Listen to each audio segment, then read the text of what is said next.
Hello and welcome to My Whiskey Den, your favorite public access whiskey review show where craft whiskey is king. We want to appreciate every second you're going to be having here tonight. Thank you everyone for stopping in the chat. But before we go a second further, I feel like we should kick off the intro to the show.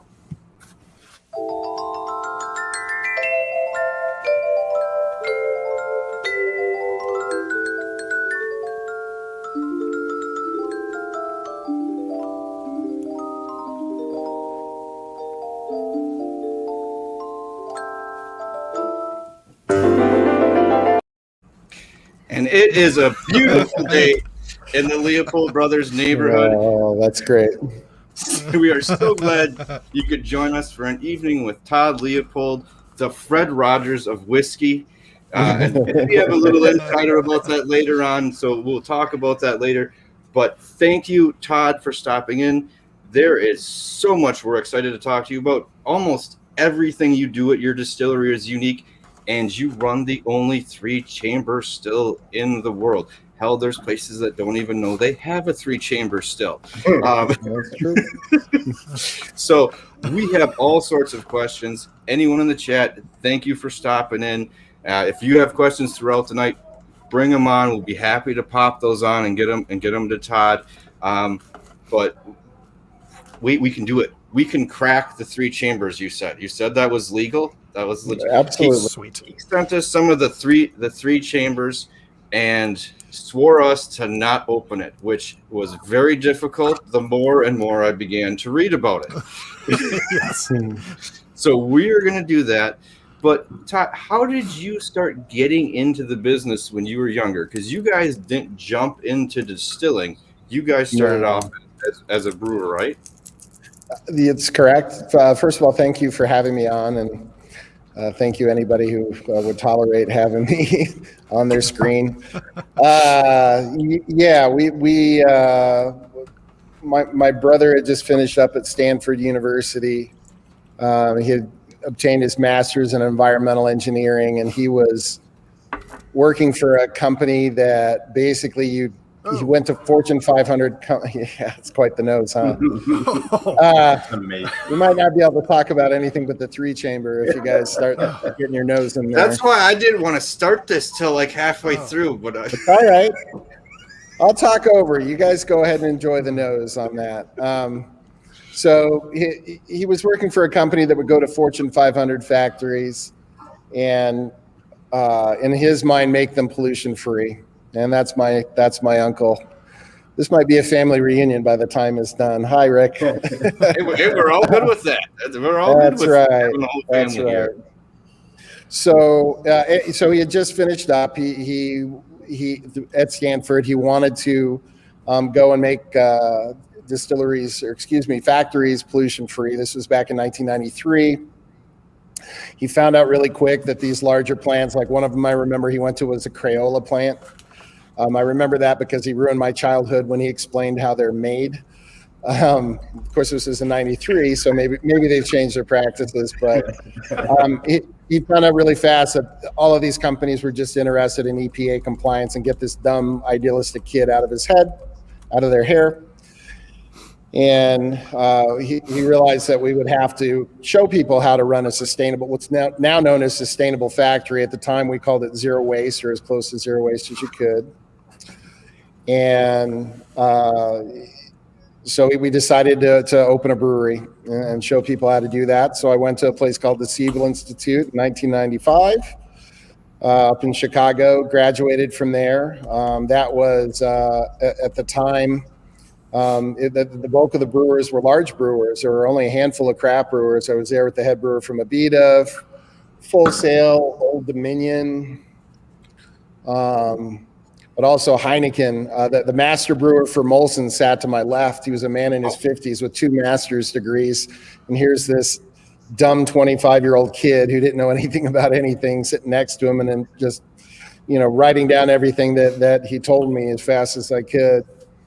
And when I graduated from there, I went to Domens, which is a brewing school just outside of Munich, because I wanted to focus on lager production. And we opened up our brewery in Ann Arbor, Michigan in 1999, focusing on the wildly popular unfiltered lager. If you can't imagine in 1999, obviously I'm kidding. It was a dumb thing to do, but that's what I wanted to make. I was very proud of the beers. I made what they call Keller beer now. So unfiltered, a little bit sulfury, unusual hops. So in Germany, a lot of people don't know. They don't blend the hops together the way they do here. They sell by region. So it makes it so that, different regions have different, Hallertauer, Middle Early, or Spalter, or any of those hops. They taste different depending on where they're grown. I mean, obviously that's, pretty obvious now. But America, they just take them all together, blend it, and say, here you go. Or at least I did by the time I left brewing in 2008.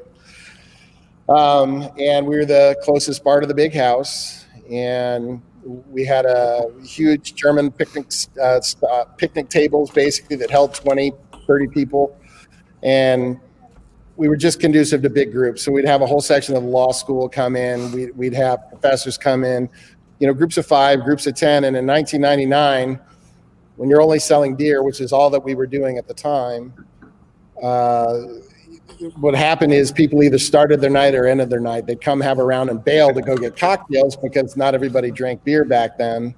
Mm-hmm. And so we had to do something to fix it. And the only thing we had available was distillation. So I went to distilling school in Kentucky and then went back overseas to work in distilleries in Austria and Germany, focusing on Odavi production. So cherry fermentation, pear, Quitta, quince, you name it, I've fermented it at some point.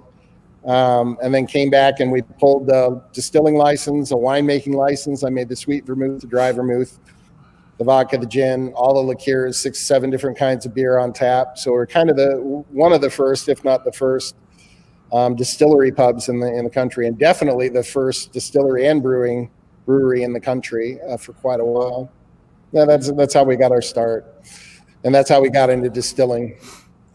And so so distilling started. So we founded the brewery in '99. The still was up and operational in 2001, and yeah, we're 20 plus years in now. No, I still love that part, like when you're in Michigan and it's like you said, it's either you start your night or you end your night. Those are the best bars. Because you made a definitive choice to either start or end there, so you're having a good time. So it was a fun place at least. Oh well, the part that was fun for me is I was an indie rock nerd as a kid, and so I stocked the jukebox myself. So there are a lot of people that just came in just for the jukebox.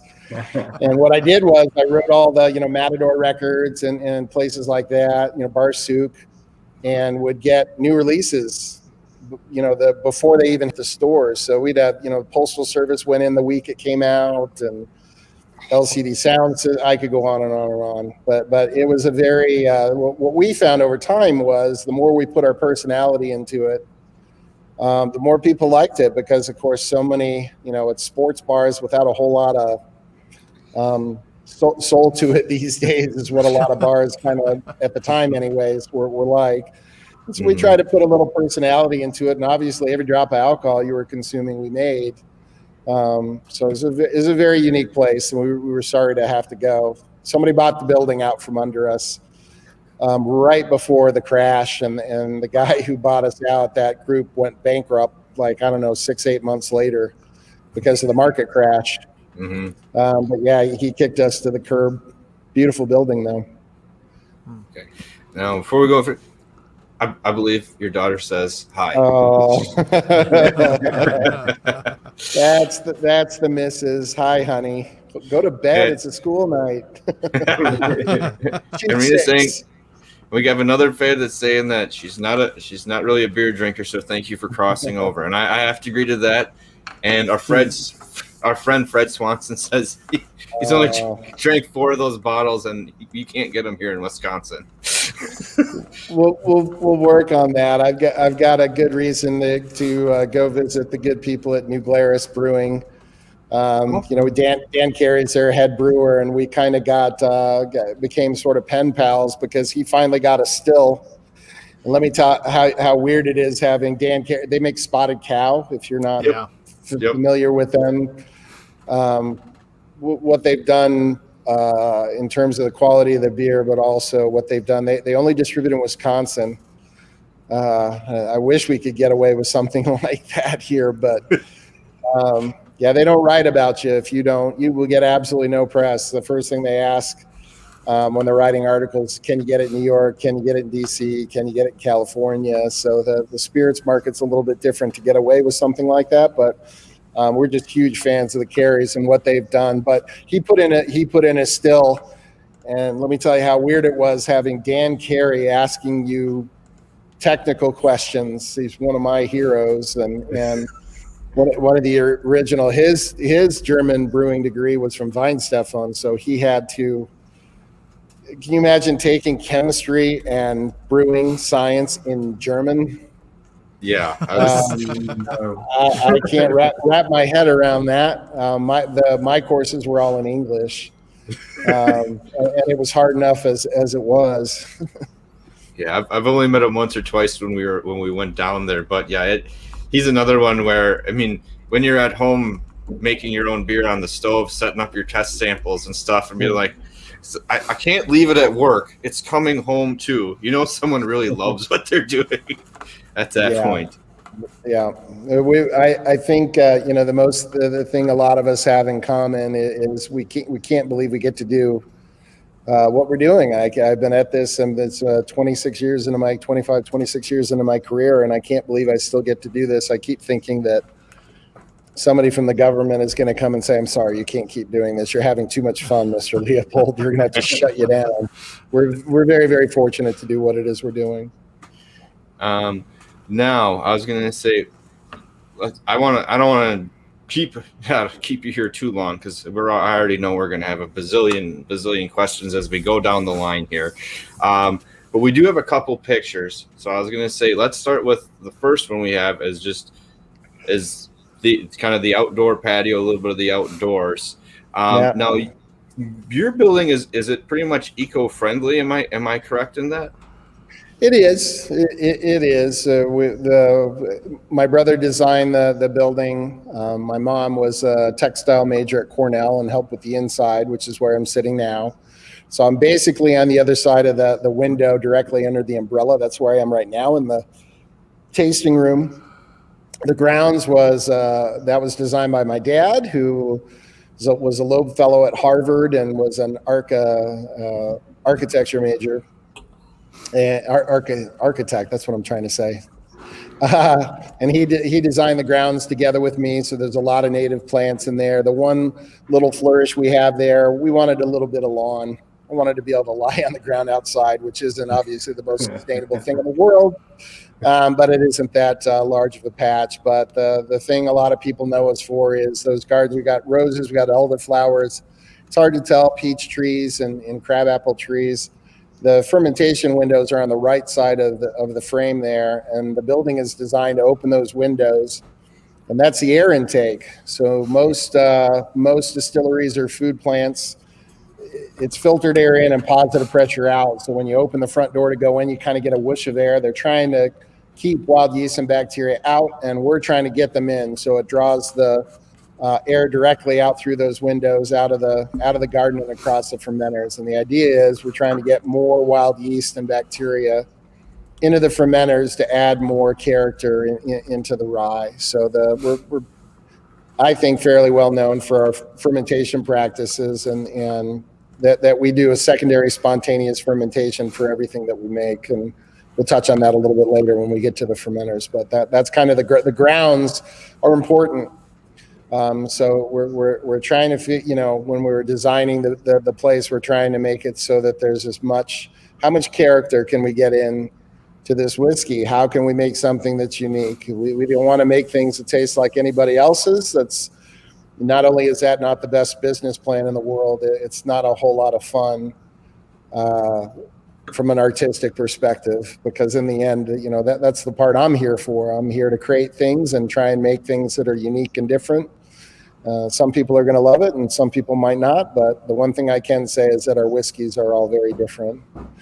We got more. Now we got cousins ringing in here. I think this might be a Leopold family reunion, and we might have to turn the cameras off and just the whole full Leopold thing here. Yeah, well, maybe, but you might not be the only one saying that. That's right. So, with great. your sustainability, do you have people coming to want to talk to you about the grounds and how you're managing the sustainability and the environment and everything who are not whiskey people? They did when we were up in Michigan, because we would go and lecture at the schools. So there's a school of natural resources. We went to the business school all the time. We get a gauge for who it was we were speaking to, and if it was econ or business, we'd usually send my brother the heavy artillery. And if it was something that was a little bit, lighter touch, then, when you're dealing with kids in their 20s and you tell them you make alcohol for a living, you kind of have their full attention. So it makes it a little bit easier to can make it so they're not falling asleep in the middle of the lecture. We were very, very, close into the University of Michigan. But, now that we're here, we've learned over the years not to lead with that. If you tell people that you're the environmental blah, blah, blah, that's all they're going to hear. And we're competing on quality and trying to make the best possible spirits. And we stopped marketing that the beers were organic, even though they were. We just took it off so that it was more, how good is this beer? It's delicious. And the environmental practices, we're doing it because it's the right thing to do, not because there's an industry term called greenwashing, which is to sell a bunch of bullshit, to make it sound like, it's very PR and marketing. I understand that completely. Well, it can be awful hard for us sometimes to hear some of it and not say anything. But a lot of the companies, and that was one of my favorite things to teach the kids at Michigan, was that the larger companies do a much, much better job of it than the smaller companies, almost across the board. You can't compete with a plant that's running 24 hours a day, and where they're trying to account for every pound of starch that comes out of the grain, and what they're going to do when when you're done with all that distillation, with all those grains in your Jack Daniels or Jim Beam. You got to have a plan. You can't just put it somewhere. There's no somewhere to put millions of gallons of spent wash. So there's a lot more thought that goes into it. And some of the companies like Brown-Forman, they have a remarkable sustainability program. And so I did my best to try and get them to look at, a lot of times people like to put the smaller companies up on the pedestal, and that's not always the right thing to do, particularly when you're talking about sustainability. Oh, that's very neat. And we did touch on a couple other things we're going to be talking about, but let's move into some of the process, because now, let's talk about I don't know, do you want to talk about grains or go to like the malting flux? I think about anything you want to talk about. The grains you pick are usually a little more heirloom grains. I know you do a Bruisey rye. Mm-hmm. We've had that from High Wire and a couple other places, and really like the flavor that brings.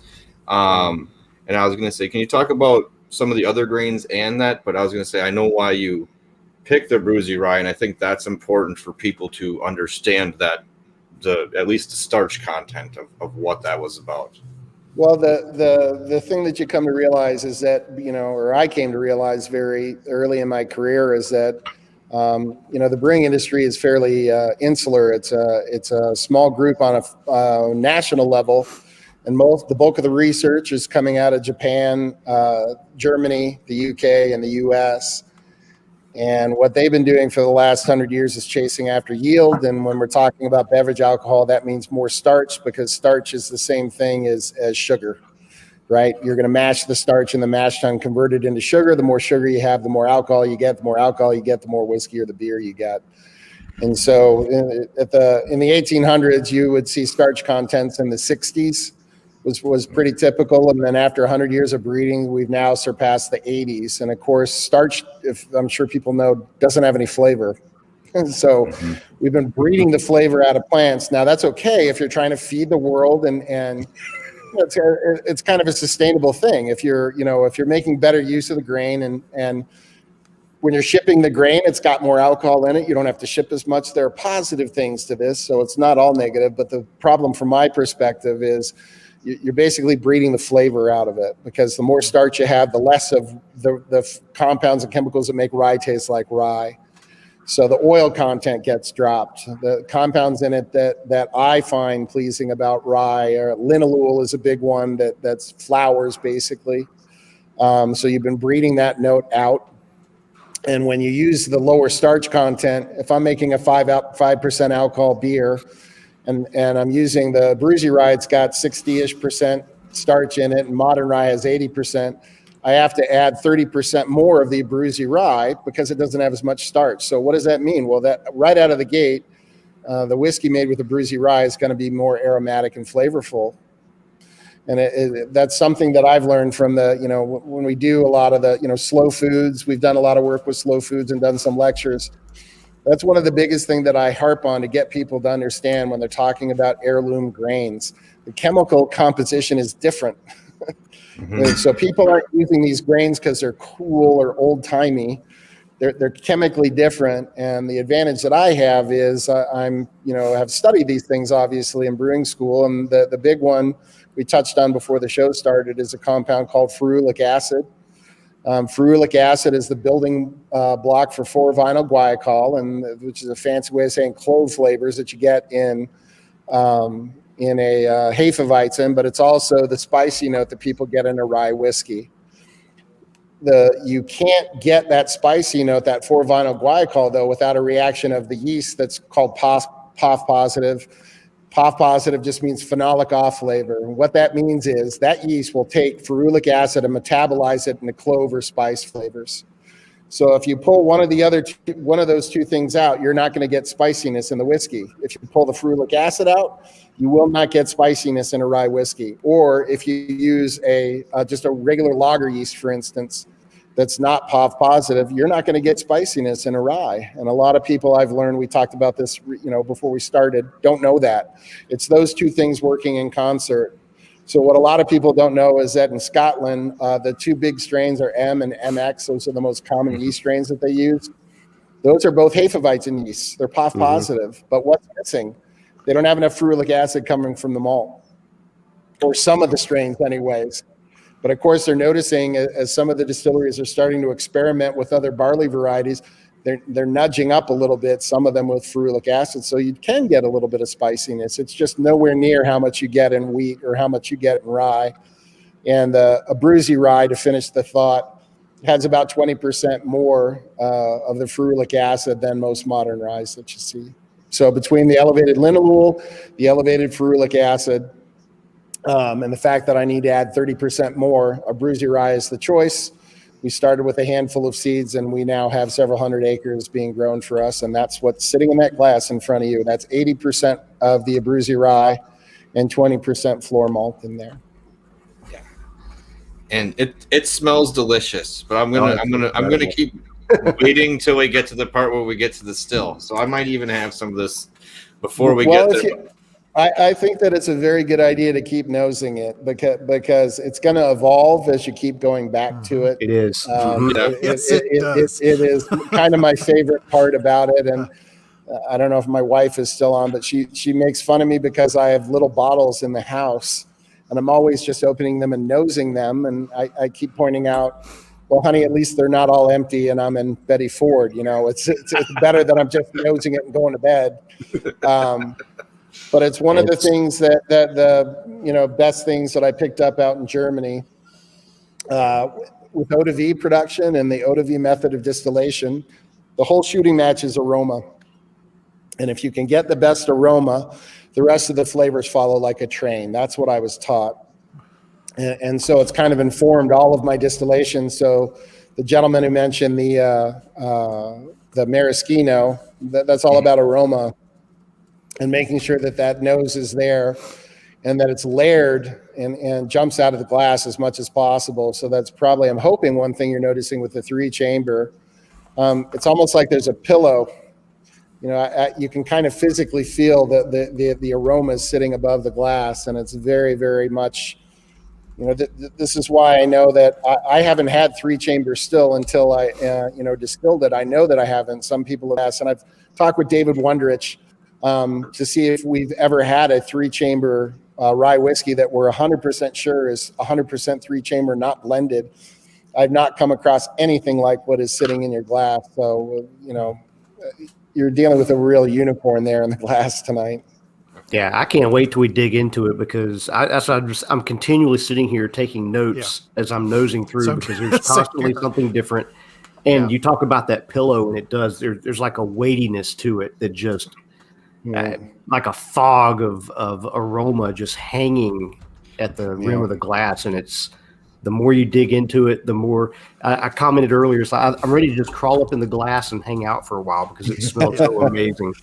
Well, the nice thing is that, and it's kind of my favorite thing about it, is you don't have to understand exactly how that 3-chamber works. It is most certainly not a gimmick. It is a very different kind of whiskey, and you can see why distillers used it. It's just much harder to use than a continuous still, so it disappeared.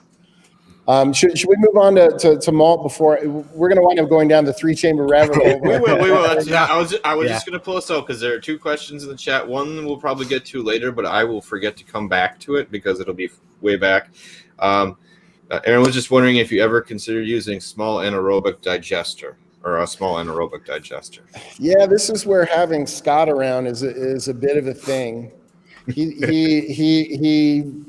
he's the guy that you called. So it's a master's in engineering. It's not a soft science degree that he has. So he's the one that designs the actual equipment that handles these things. And he said it, on that particular instance, we already have a wastewater treatment plant here in Denver. Why build a second one? Is that really sustainable? Are you doing it for show, or are you doing it because it's actually going to do something? Why build 2 when you've already got 1? For the most part, what we do on the water, what we focus on, it's the same thing that, reduce, recycle, right? That whole thing. Our big thing is reducing. So a typical distillery, completely depending on how you run it. But for every bottle produced, you'll have anywhere between 5 for a good shop to 40 bottles of wastewater if you're not so good shop. And we're down to below 1 to 2.5. Okay. So there's a lot of things that we have built in. We use wooden fermenters. Again, this is the easiest one to explain to people. Most of the water waste that you get at a winery or a brewery or distillery is cleaning. And the biggest thing that you clean is a stainless steel tank. So you can think about emptying a stainless steel fermenter. It doesn't matter what's in it, beer, wine, spirits, whatever it is. You have to rinse it with hot water. You circulate hot caustic. Caustic gets out the proteinaceous materials. You rinse it again. Then you hit it with hot acid. Acid gets out the inorganic compounds that can form the film. You rinse it again. Then you hit it with some kind of sanitizer. So think about all of that water that you're sending to drain, that you're using, all the chemical, but most importantly, all the labor. And so our wooden fermenters that we have, we fill them up. We drain them to pump them into one of the stills. We give it one last rinse of water, and that water actually gets chased through into the stills, and then it's ready to refill. So not only are we saving all the water and all the chemical, we're also saving all of that labor. So our wooden fermenters versus a stainless steel tank pays for themselves. They're free after 8.5 years. Because the meter's still running. Yeah, that's cool. So again, that's one of those things where it's having him and having me walk through the process to figure out a way that you can get that taken care of. Then you got kegging and filtration. There's so many different places that you can consume water. One of the big ones is the condensers. So you've got your condenser that you fill from the bottom with cool water and runs out the top. Ours is in a closed loop, which is pretty rare for distilleries our size. Most of them just use city water. Now think about what a 3/4 inch valve is like, opening that up for 8 hours a day. We can fill a 2,000 gallon tank with a 3/4 inch valve in about an hour. So think about how much water is going in these smaller distilleries, and that's an easier way so it's easier to think in those terms than to start with, we need some sort of way to consume this, the anaerobic digester or something like that. So what we do is focus on the things that make a little bit more sense. My brother could do a far better explanation than I can. That makes perfect sense. We got one more, and then we'll probably jump forward again. Kevin was just wondering if you could give him a brief summary of the Odavi method, just so that everyone else is caught up on it. The very, very big difference to Odavi, and the very simple way of explaining it is you're macerating and fermenting the whole fruit. So in other words, you're not making a juice. You're fermenting with all of the fruit in there. And if you ever want to do this experiment, take a carrot peeler and an apple and peel off all of the outside. That's where most of the flavor and aroma is. So if you're making a juice, you're leaving behind the most aromatic components of it. What an Odavi fermentation does is it leaves the whole fruit in together with the stones. It's pits, seeds, when it comes to cherries or peaches or that kind of thing. And that's really the difference between that and really any other kind. So that's what it means to me anyways. And those are distilleries that are in Austria and Germany. And those are typically farm distilleries, the bulk of them. There's 2,000 plus distilleries in Germany. And I worked at the second largest distillery in the country for a while. And while I was outside, I was bullshitting about football of all things with the master distiller at this. We were in the Black Forest region, which is really famous for their cherries and for Kirschwasser. And we were just standing outside. He was taking a smoke break. I don't smoke, so we're just talking. I don't know, football, whatever the heck. A horse-drawn cart comes up. This was at my first day at work. And there's several stainless steel containers. An assistant comes out, grabs a nosing glass, grabs a sample, hands it to the master distiller. We're still talking about football. He gives the thumbs up, and then off the cart goes. And I'm like, wait, what the hell just happened? and it was farmers that were selling their Odavi to the larger distillers so that they'd have cash on hand, which is, of course, how it's been done for hundreds of years. Mm-hmm. Yeah. And the agricultural bond that we used to have in America was broken by prohibition, obviously. And this is something that I adore Alan Bishop for. He's just such a wonderful, wonderful distiller and wonderful historian, and very, very proud. I'm going to get it wrong. Indiana? No, Indiana's right. Yep. Okay. But he takes a lot of time looking at these old practices and the way these things are done, but these practices are happening now in Germany and Austria because we never lost that bond. So it's a nice, easy way for them to make a few $100s. And if you have a crop that doesn't sell, if you're up in Michigan, they rot on the trees. If you're in Germany, they're turning it into money. We can't sell it, fine, make it into a brandy. And so that's what the entire distilling culture was like there. And a couple of the places I worked at, they were farms. And the first place that I went to go work at, the distiller didn't speak a whole lot of English. He was in his 70s at the time, and I was 30 years old, and a lot more fit than I am today. But at the time, I was the only person working at the brewery and throwing around kegs. I was, I could probably beat the crap out of a bear back in those days. But anyway, he walked up to me, grabbed my biceps, said, "You'll do fine." And then from then on, I was just hauling the fruit around and crushing and doing all the physical work. And as I like to joke, I've seen the Karate Kid before, so I'm like, okay, this is what I'm signing up for. Shut up and do the stuff. Do the wax on, do the wax off. Yep. And then after a while, they finally invited me into the distillery where I really started learning. But that's the heart of what makes Odavi production, without talking about stills for the next hour.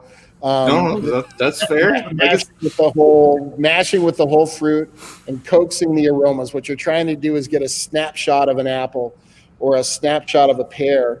And of course, as you're noticing here with the 3-chamber, it's exactly what I'm trying to do. And it's a very different approach. You know, most of the larger distillers will tell you when they're talking about bourbon and rye, you'll get an answer that the barrel makes up to 50 to 80% of the flavor. I kind of pull back on that a little, and that's fine. It's not. I love those whiskeys. I'm not, Buffalo Trace and Walter. These are world-class distilleries. We take a different approach. Where we're trying to showcase the grains a little bit more because I can't compete with Buffalo Trace. I can make a beautiful Kentucky-style bourbon, but I can't get it on the shelf for $24. So what the hell's the point of that? So I'm going to make something different that hopefully people will appreciate.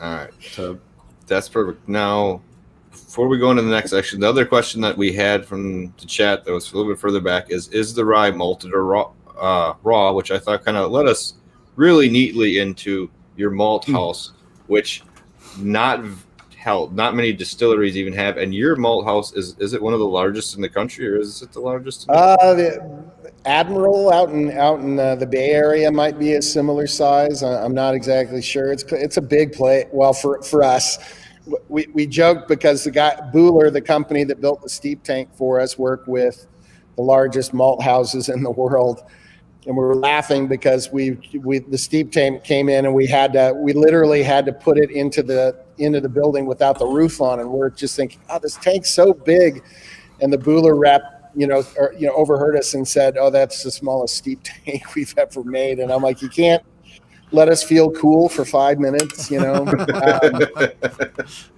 So we can do a few million pounds a year out of it with our current setup, and that doubles with the second steep tank. We commissioned during COVID, which I don't recommend anybody commission equipment during a pandemic. So instead of 6 weeks, it took 6 months because everything from parts to technical assistance it just took a while. But to answer the question, the malt, the rye that we use for the 3-chamber is unmalted. Mm-hmm. And we wanted to get the specific flavor from the raw. The malting it is steeping it in cold water, allowing it to germinate on the floor, and then drying it in a kiln. And when you do that, the chemical compounds are different and the flavors are different. And I just wanted to use a raw rye, at least for the first release, but we can certainly malt rye for a later date, but currently we're not malting rye. Okay, and that's where so this is part of from the actual, the malt house itself. Excuse me, you go a little bit, what type of smoke do you guys use or what type you use in the process for what you're doing? Do you guys smoke any of it? Is it all just malted? No. Okay. So we use our malt in everything. It's 20% that goes into our vodka. It's 20% that goes into the bourbon, that goes into the rye. Because we mash naturally, and when you mash naturally, you need a little bit of an elevated amount of the enzyme package you get from the malt. Once you smoke and you add smoke into the kiln to dry it, I think you got a nice picture of the kiln. Once you add smoke into that, you can't get it out. I went over to work at Spring Bank for a couple of days. They were nice enough to have me out a few years ago. My clothes smelled like peat I thought my wife was going to burn them. I mean, just think about, when you're near a campfire, once you get that smoke, even though it's stainless steel and concrete, you can't get that out. You've got all of the conveyances, even though they're stainless steel, and you've got gasket material that can absorb the phenols. So we don't add any smoke at all. The nice excuse I like to give is that my wife doesn't like smoky whiskeys, and you got to make choices somehow as to what you're going to make. Why not let the missus decide we're going to be a peat-free distillery? There's enough Lagavulin and Lafrogue out there already. You don't need another one. So no, we do not peat or smoke or any of that. Wait, and you got to keep the family happy. That's a good way. To do it. And you don't want to make something you don't want to drink. That's another thing that I've seen some people. Why we tried this? I'm like, you don't even like it. Why would you do that? I mean, the running joke, and the nephews are going to laugh at this that are sitting in the background. The running joke is I always say I have other strengths to my wife and to the family because I'm pretty good at making spirits, but not good at too much else. And so, I always try to make sure I show up with some spirits so she can enjoy cocktails, and hopefully I get a few points from working late. Now, I was going to bring up one picture. How many different types of malted grain or malt runs do you guys make? Because I think I saw like 6 or 7 on the actual website.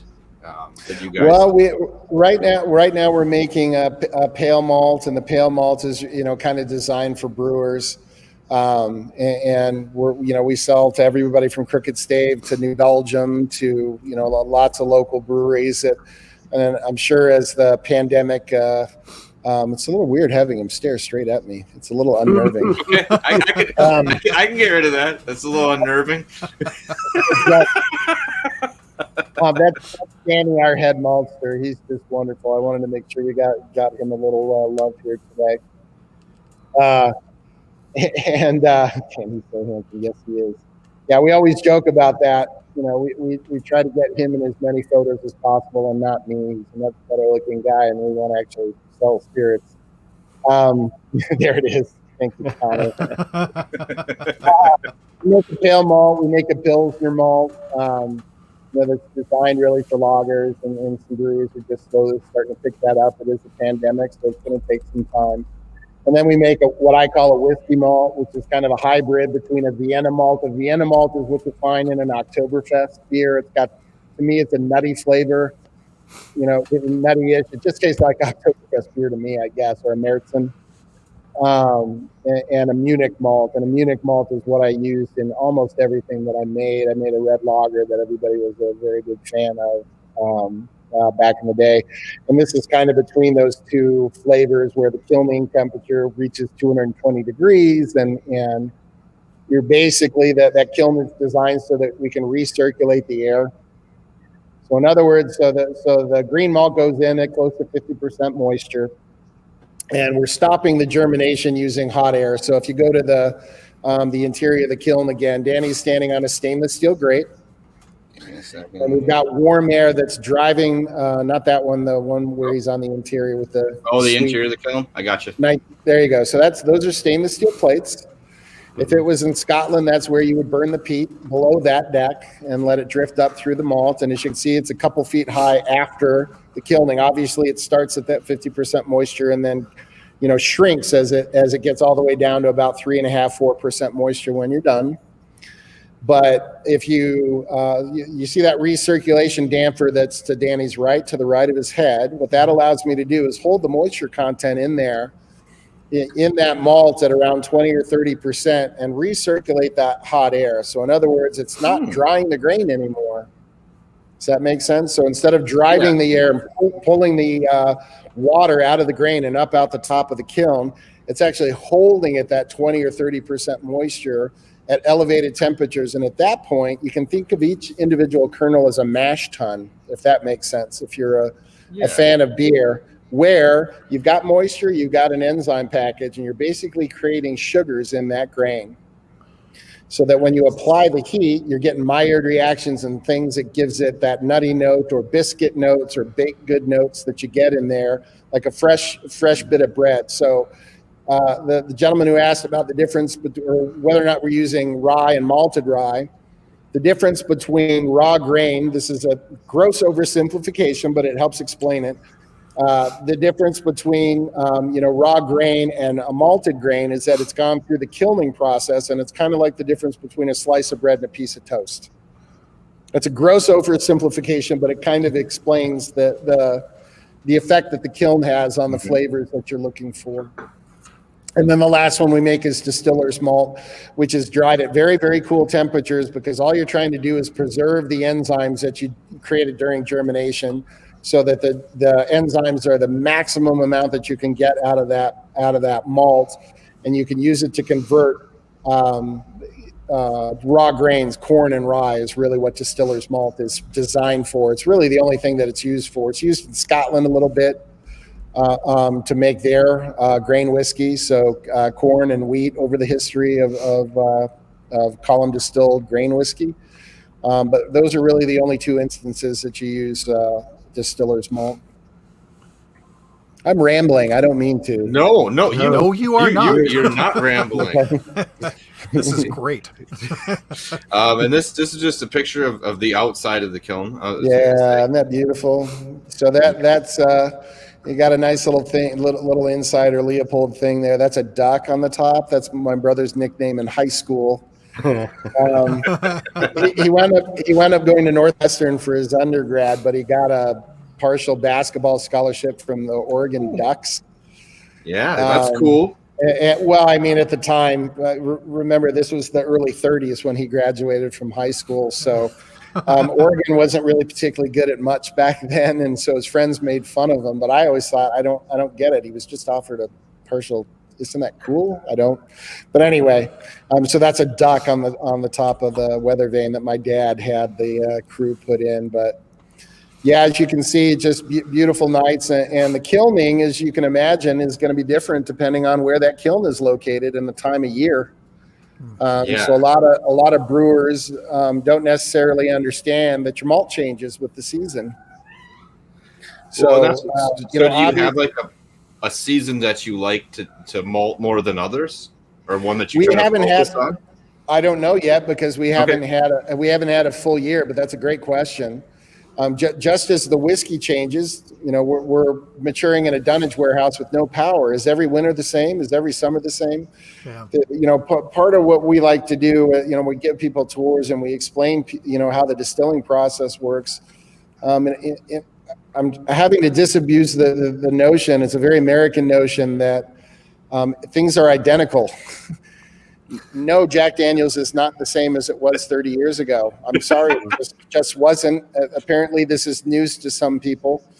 The grains are different. The production methods are different. And the way you get consistency in your whiskey when you're the larger producers is Nancy Fraley. You bring somebody in that knows how to assemble a blend. You blend your way out of trouble. But when you're in a small distillery like ours, where we only have, and maybe this would be a fun long argument with Nancy after a couple of cocktails, but the consistency just isn't going to happen here. I don't have that many barrels to choose from. I'm sure she, would say, yeah, shut up, get out of the way, kid. I'll show you how to make it more consistent. But what we do, we like to focus more on the fact that what it is we're bottling is seasonal.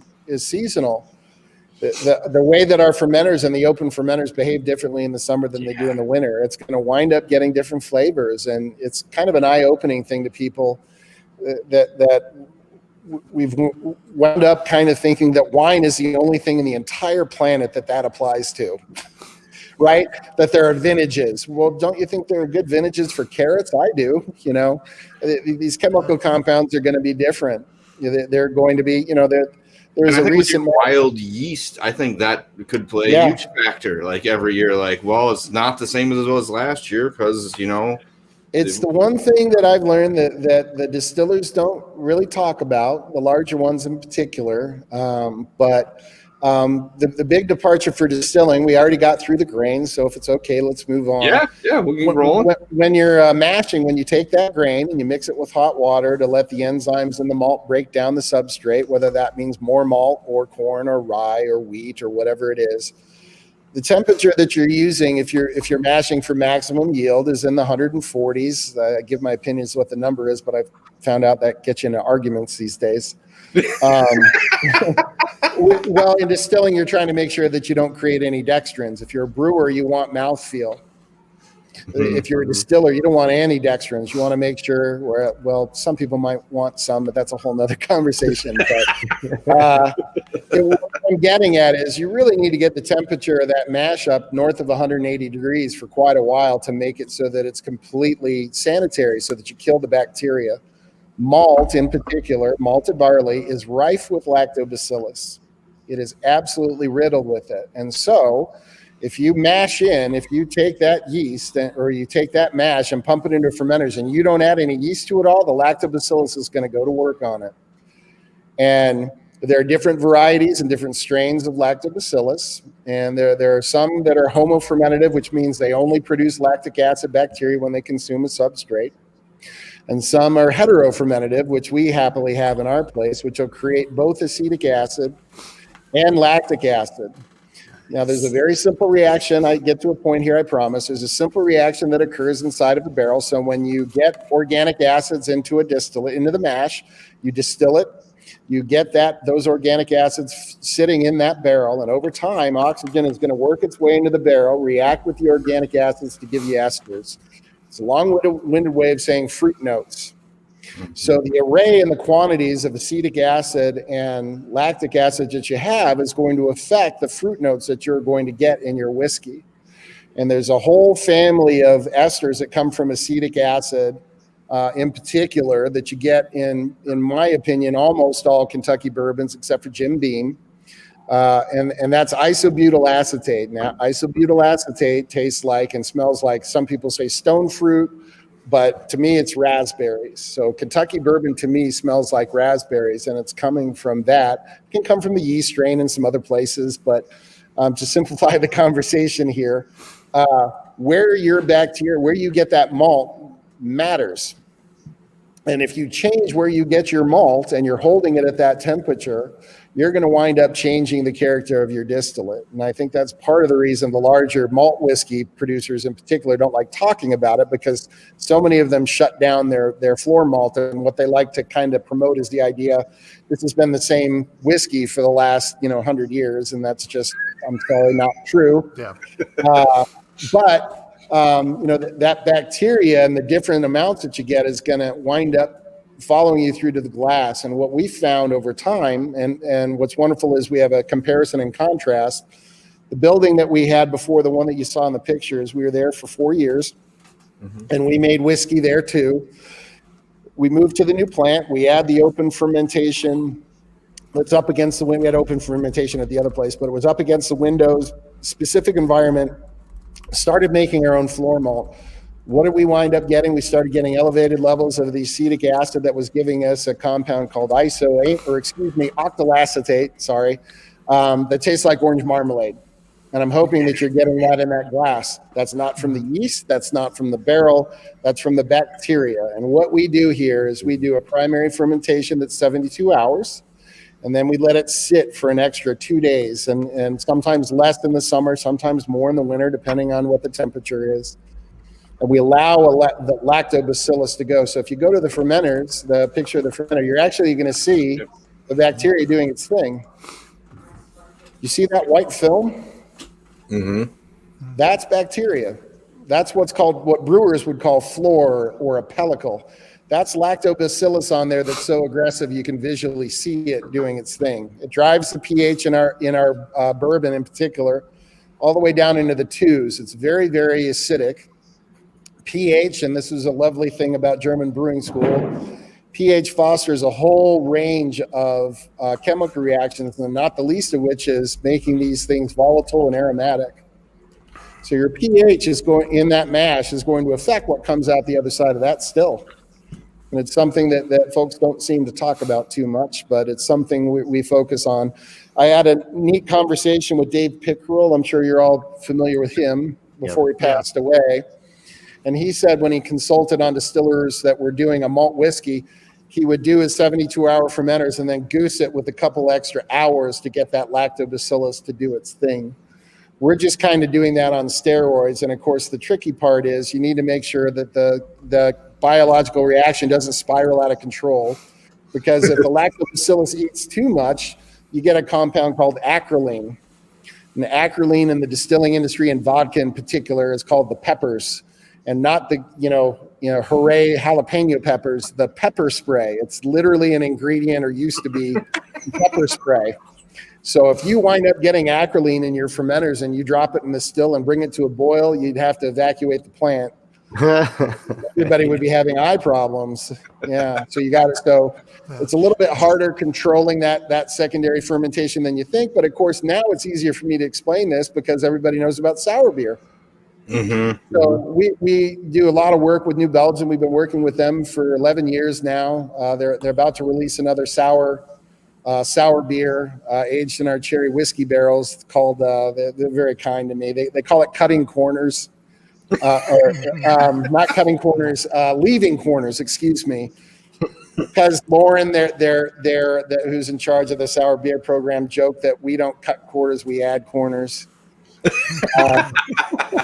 Which is, I think, her polite way of saying you're insane. What are you doing, you idiot? I'm sure you guys have come across a kettle sour. You've heard of a kettle sour before? Okay. So what that is you're in a brewery, you mash, you convert all the starches into sugars, you run over to the lauter, you separate the solids from the liquids into the kettle, and then you just let it sit. So that liquid, as I mentioned, has a bunch of lactic acid bacteria active in it, and it starts to consume the substrate. They let it get, it's a very cheap, easy way to make a sour beer. It's not as much of a finesse as doing it in a wooden foeder that, can take months or years. But you let the lactobacillus consume the sugar, and then you turn the boiler on, and now you've killed all the lactobacillus, and you got the sour note that you're looking for. So it's essentially what we're doing. And what we're doing is both harder and easier than what the brewers do. Easier in the sense that if I see something I don't like, I put it in the still, and nothing survives phase change, right? But harder in the sense that I'm trying to hit a flavor profile using this wild yeast and bacteria that's 5 to 10 to 15 years out. That part's hard, and it's very, very gratifying when it works, and hopefully you're noticing that complexity in the glass. And it's not something you can get, in my opinion, just using one or two organisms. In the case of the 3-chamber still, we're using 3 separate yeasts in there. We're always using a distilling strain. The distilling strains, in my opinion, can tend to be boring, but they make sure that my brother doesn't fire me for not getting the yield that you're looking for. And then we step up yeast cultures. Here's some brewer strains that I've used over the years to add a little bit of finesse depending on what it is I'm making. I'm talking too much again. No, You're right. Yeah. You were right on where we want to go. And I have one other question to jump backwards a bit. I was wondering, what gives the medicinal cherry flavor? Where does that come from? Are we talking bourbon again? With bourbon and rye and that kind of thing? Yes, bourbon and rye. More often than not, it's the yeast strain when it's fairly strong. For the most part, my experience with the larger distiller is somewhat limited in terms of them coming clean with what they're doing. That didn't sound right. With them sharing their knowledge with another young, dumb distiller who doesn't know what he's talking about in comparison is probably the better way to put it. It tends to be the yeast strain. There are other pathways that you can wind up getting these esters that has to do with alcohol and breaking down the alcohols in the barrel and yada, yada, yada. What we're doing here is a little bit more forced, and the part I kind of left out, we ferment cold. This is leftover from German brewing school. And the adage I've used on tours for forever is that I was taught in Germany, is a German brewing saying for young brewers, that your customers shouldn't be able to tell how strong the beer is until they try and get up from the table. Okay? I've heard that before. It is great to do.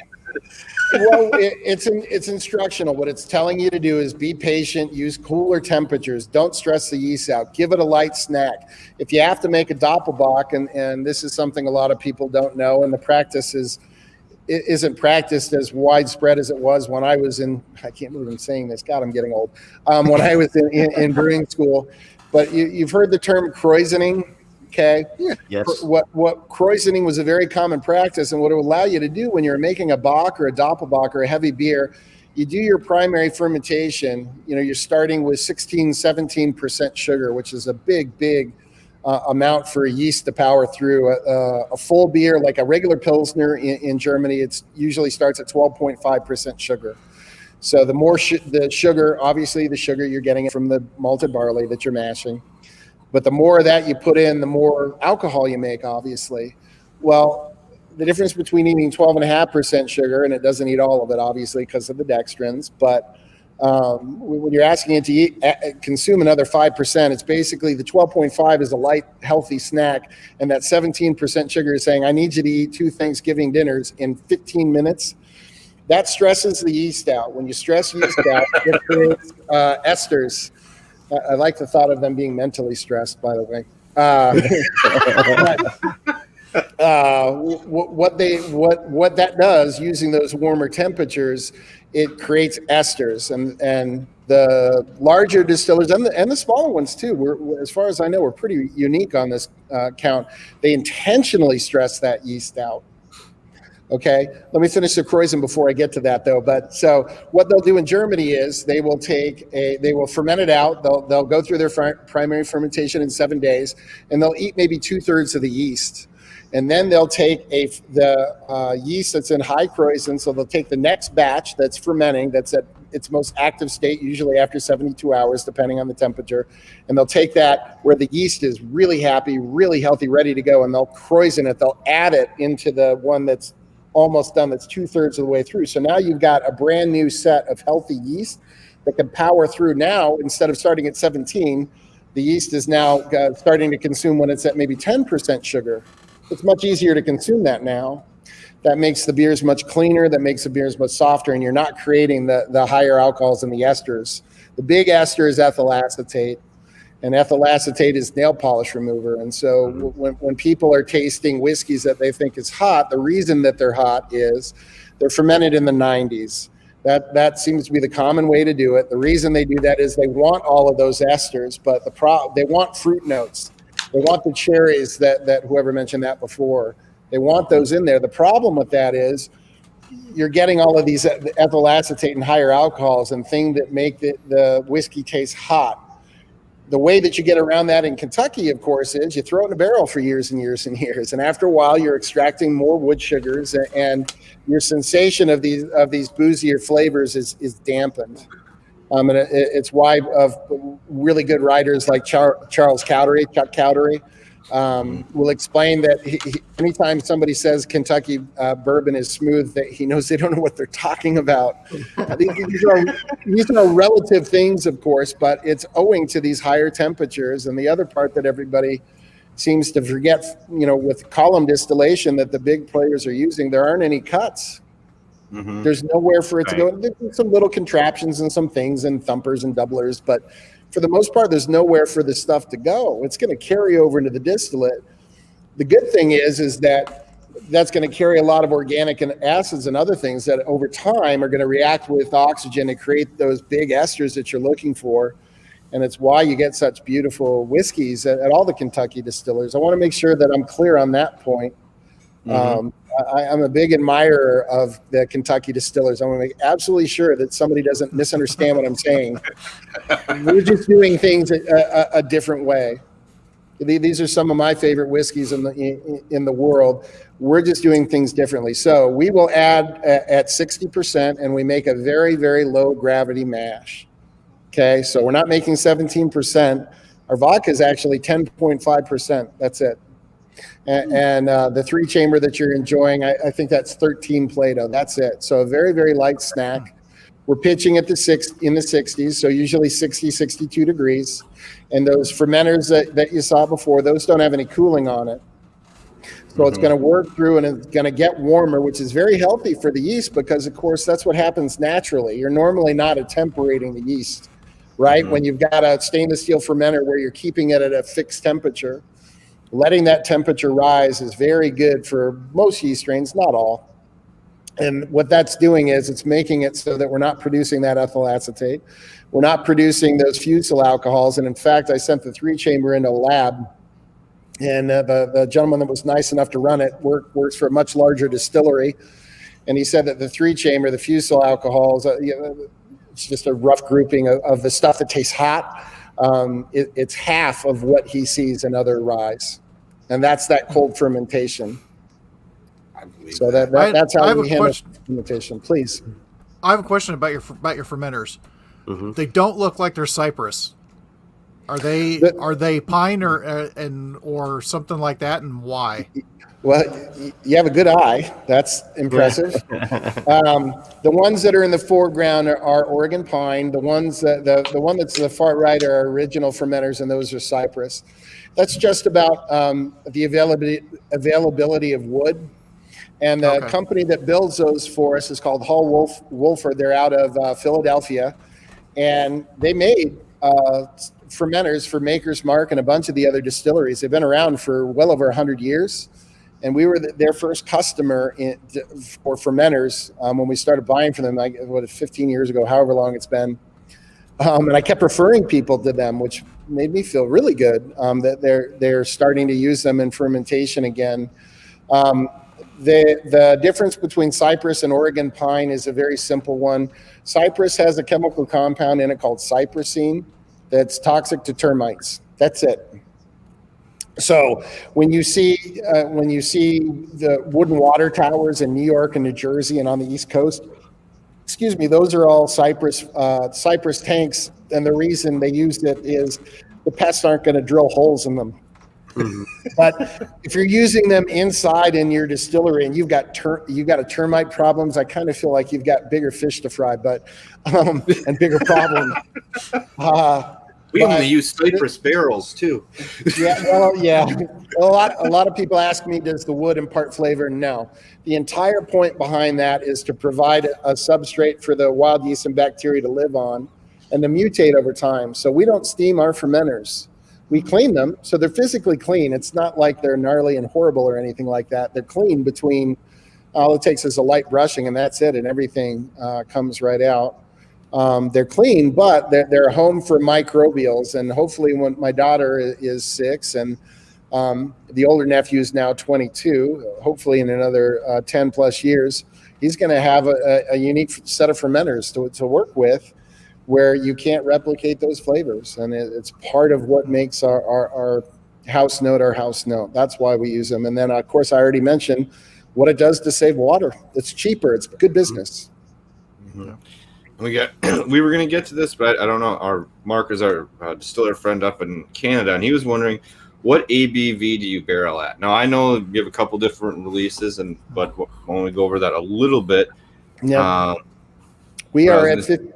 Go ahead. I'm sorry. No, go ahead. I mean, we'll get to the rest of that in a second. We'll get to the stills in a minute, but I don't know how long he's going to be around, so I figured we'd just get that question out early. Well, for one thing, I love Canada. I was lucky enough to go to Vancouver.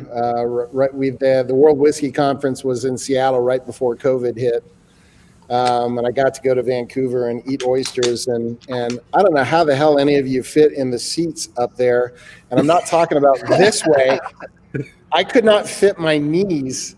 I'm too tall to fit in the seats. And I'm left thinking, are all Canadians 5'2"?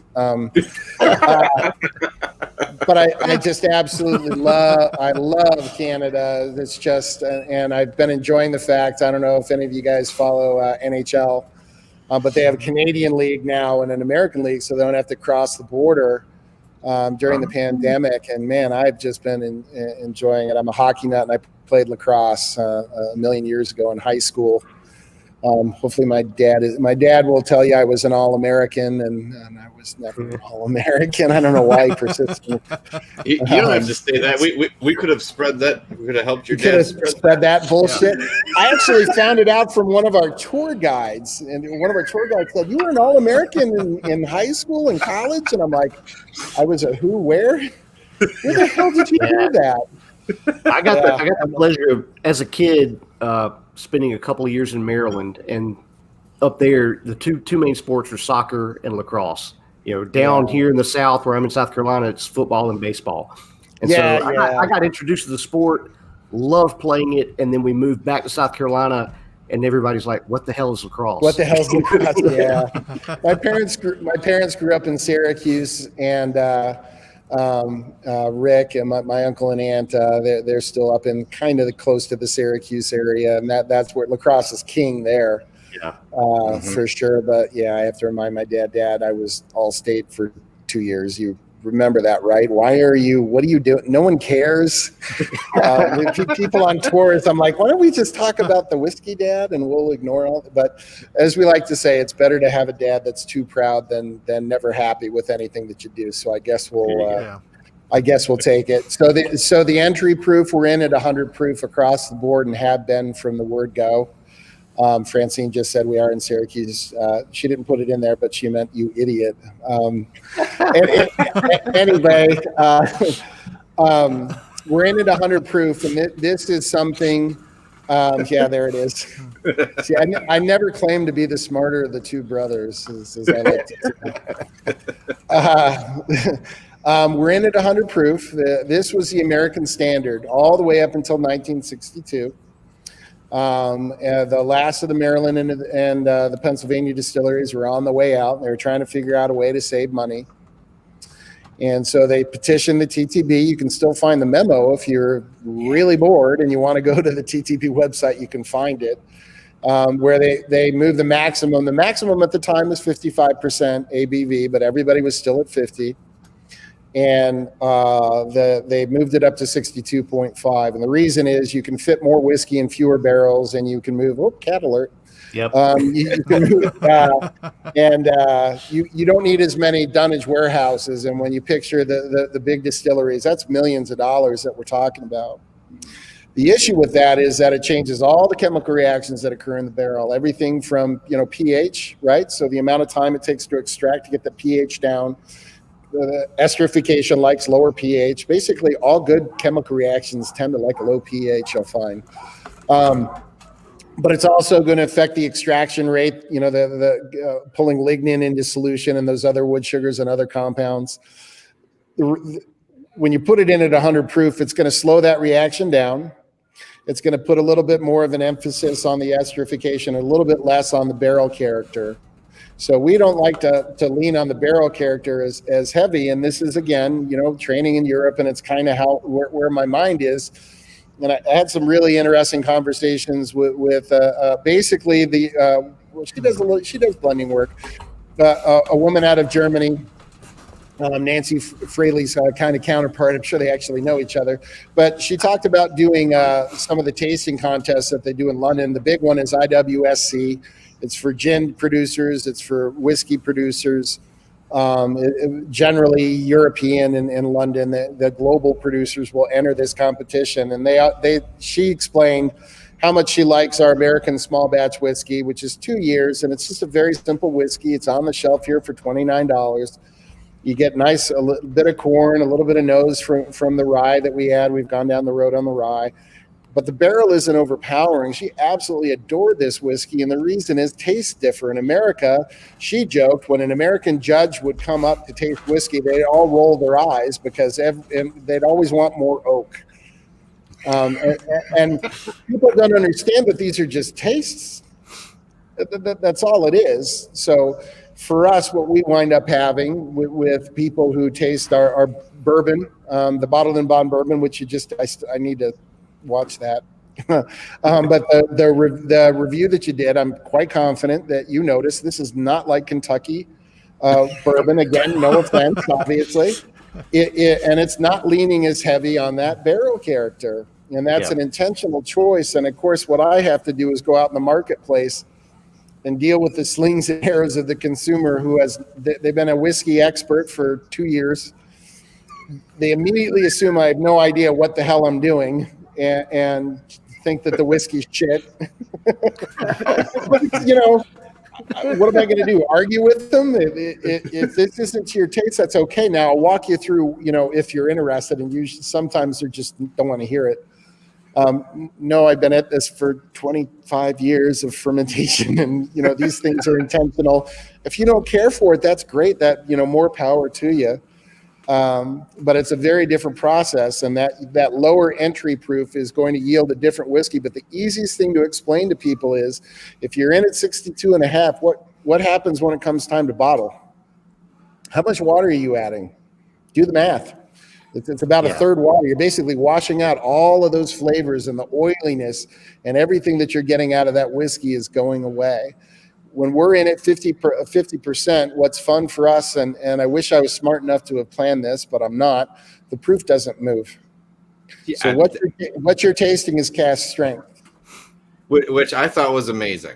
I'm sorry, but it's just to put something in and have it come out at the same percent proof. I wish I could take credit for that. What I can take credit for is with the dunnage style storage, and feel free to bring that up. Yep, that's just what I was at.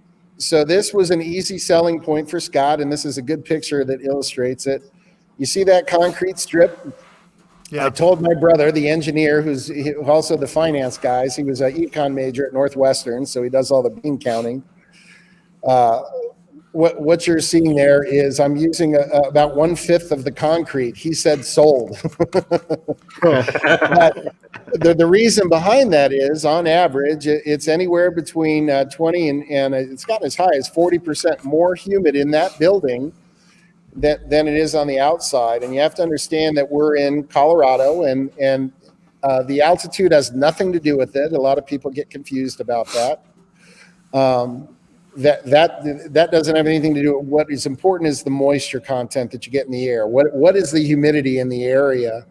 And you've got your barrels there. Those are permeable membranes. You've got the whiskey sitting on the inside, and the more water that you have in the air, relatively speaking, this is generalizing, the more water you have in the air, the slower the evaporation rate is going to occur. And so what a lot of the distillers do in the Four Corner States is they mature inside and they pump water into the air to get the humidity up to try and slow the evaporation. Because I know there's obviously quite a few distillers that are getting double digits per year of evaporation. What I did by installing this, we got it all the way down to 4.1% per year, which is very low. And that I actually got a handshake from Scott. We like to joke about it. I don't get compliments very often from, he's the older brother, if you haven't figured that out, and he's an engineer, and then it's like, well, of course this is going to work, kind of an attitude, and which is nice that he has faith in me. But circling that building, we've got some very, again, this is where my dad comes in, so we've got rocks and irrigation that's designed to get more moisture into that building without working on mud. Which I just, because some of the distilleries and winemakers in France will actually wet down I had no interest in doing that. So the other thing that's affecting the evaporation rate, obviously, is the entry proof. So if you think about a hot day and taking a cup of vodka that's off of the still at 95% alcohol, pour that on the asphalt, and then take alcohol at 50%, which one do you think is going to evaporate first? So going in at that lower entry proof helped slow it. And then of course, the other thing is, it's relatively cold here today. In January and February, it's so cold, it's slowing the evaporation to a crawl. But we're still getting the esterification. And in August, it'll drive up into the hundreds. So we're still getting the extraction. And so it's a balance between the two that we're looking to get, where again, we're trying to give a sense of place and make the whiskey where it can't be made in other places.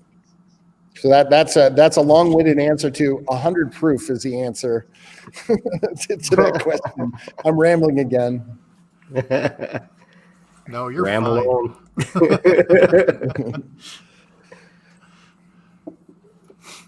All right. I think Patrick. I think you're muted. Shit.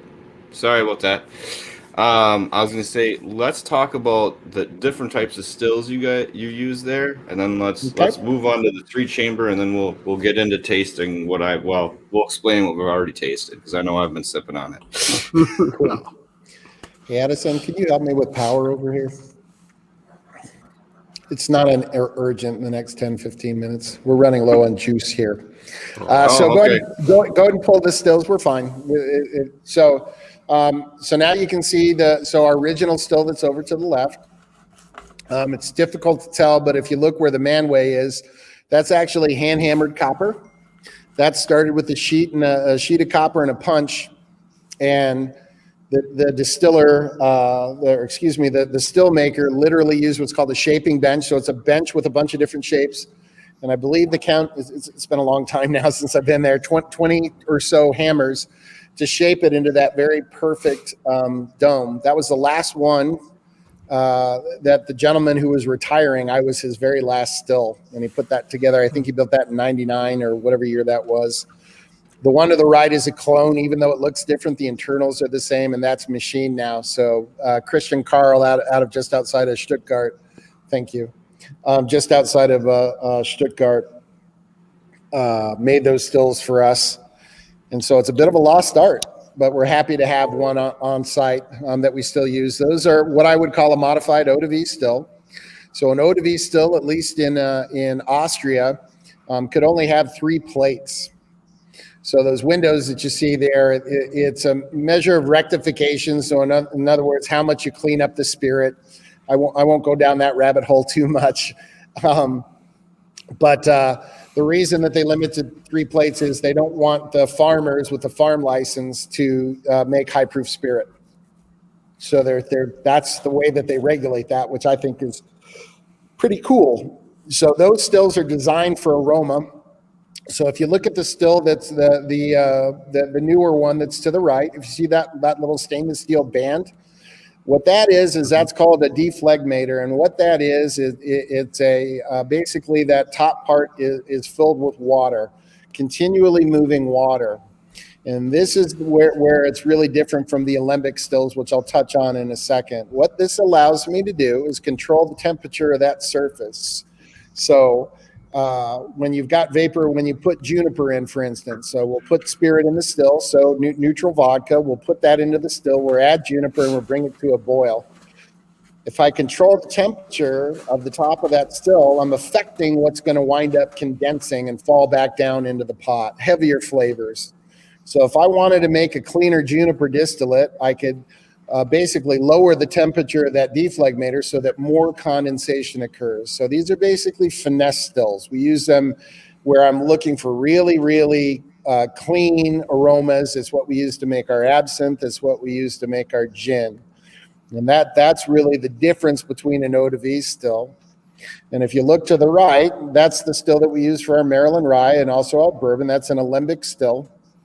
And basically what that is a boiler. You can kind of see there's a stainless steel pipe that goes in the side. And what that allows, that's kind of a fun little Todd invention. That allows the mash, because we're distilling with all the grains in, to travel basically in a loose whirlpool to make it so that it doesn't settle to the bottom and scald. It also allows us to do grain out very, very quickly to get our stillage out of there. So it's just a nice, simple little thing. I've had my share of crawling into brewing louder tons in the middle of Michigan summers and in Germany enough in my career. I really love that you stand on the outside of the damn thing and you empty the still. It's much easier. If you look to the top of that alembic, right before you start to angle down in the line arm, so the line arm is what feeds into the condenser. There's a little, you can see a stainless steel collar that's up on the top. That's another thing that is copper packing. And that little section's about a foot long and it weighs about 40 pounds.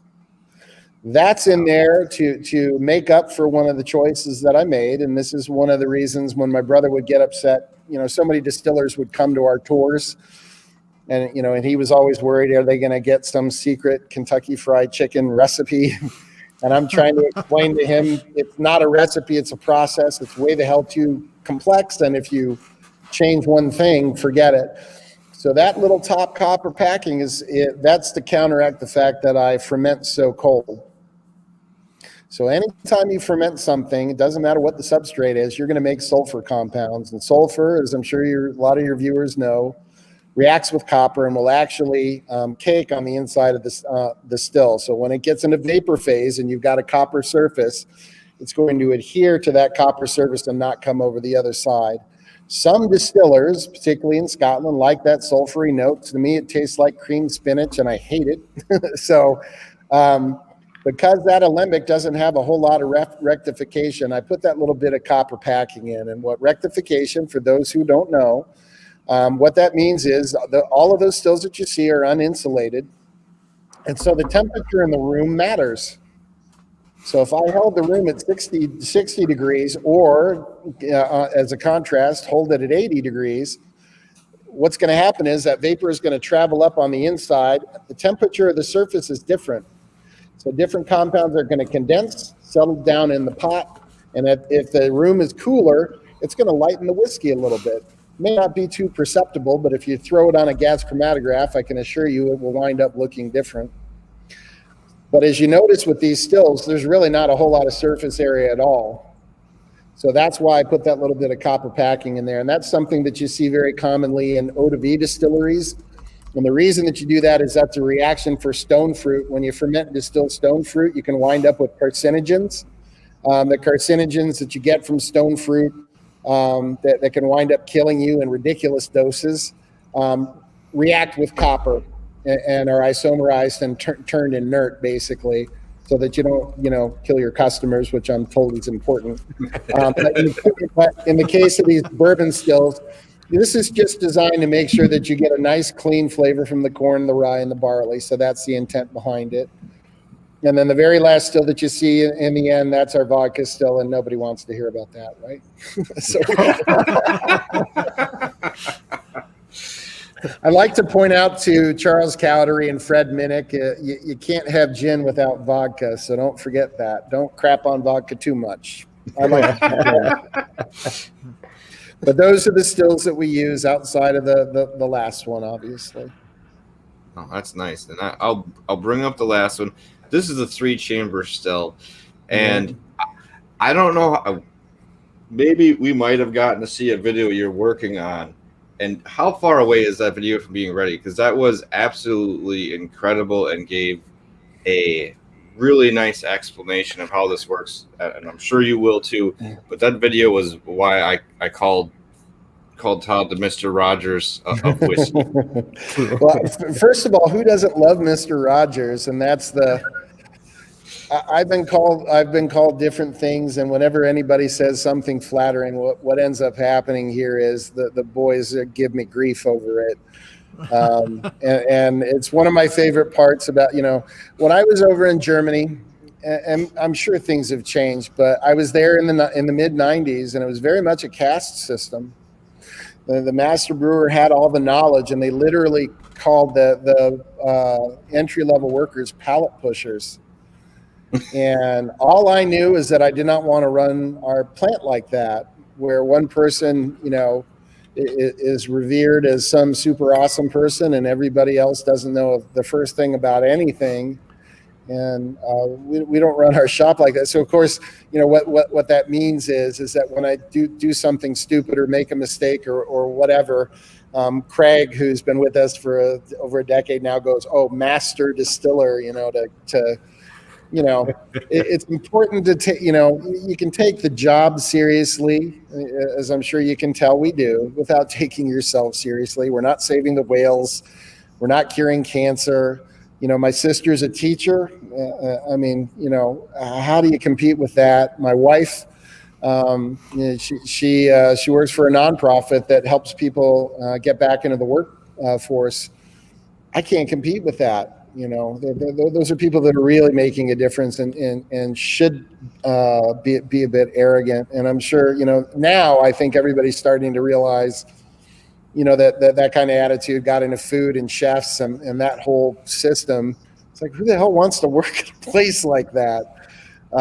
So yes, whenever we get, Mr. Rogers or whatever, it was another one, I can't remember what it was, but when people say nice things, all that ends up happening is that I get grief for the next 6 months over it. So, we're probably another week away. They're literally finishing the edits on the video right now. But we know we need it.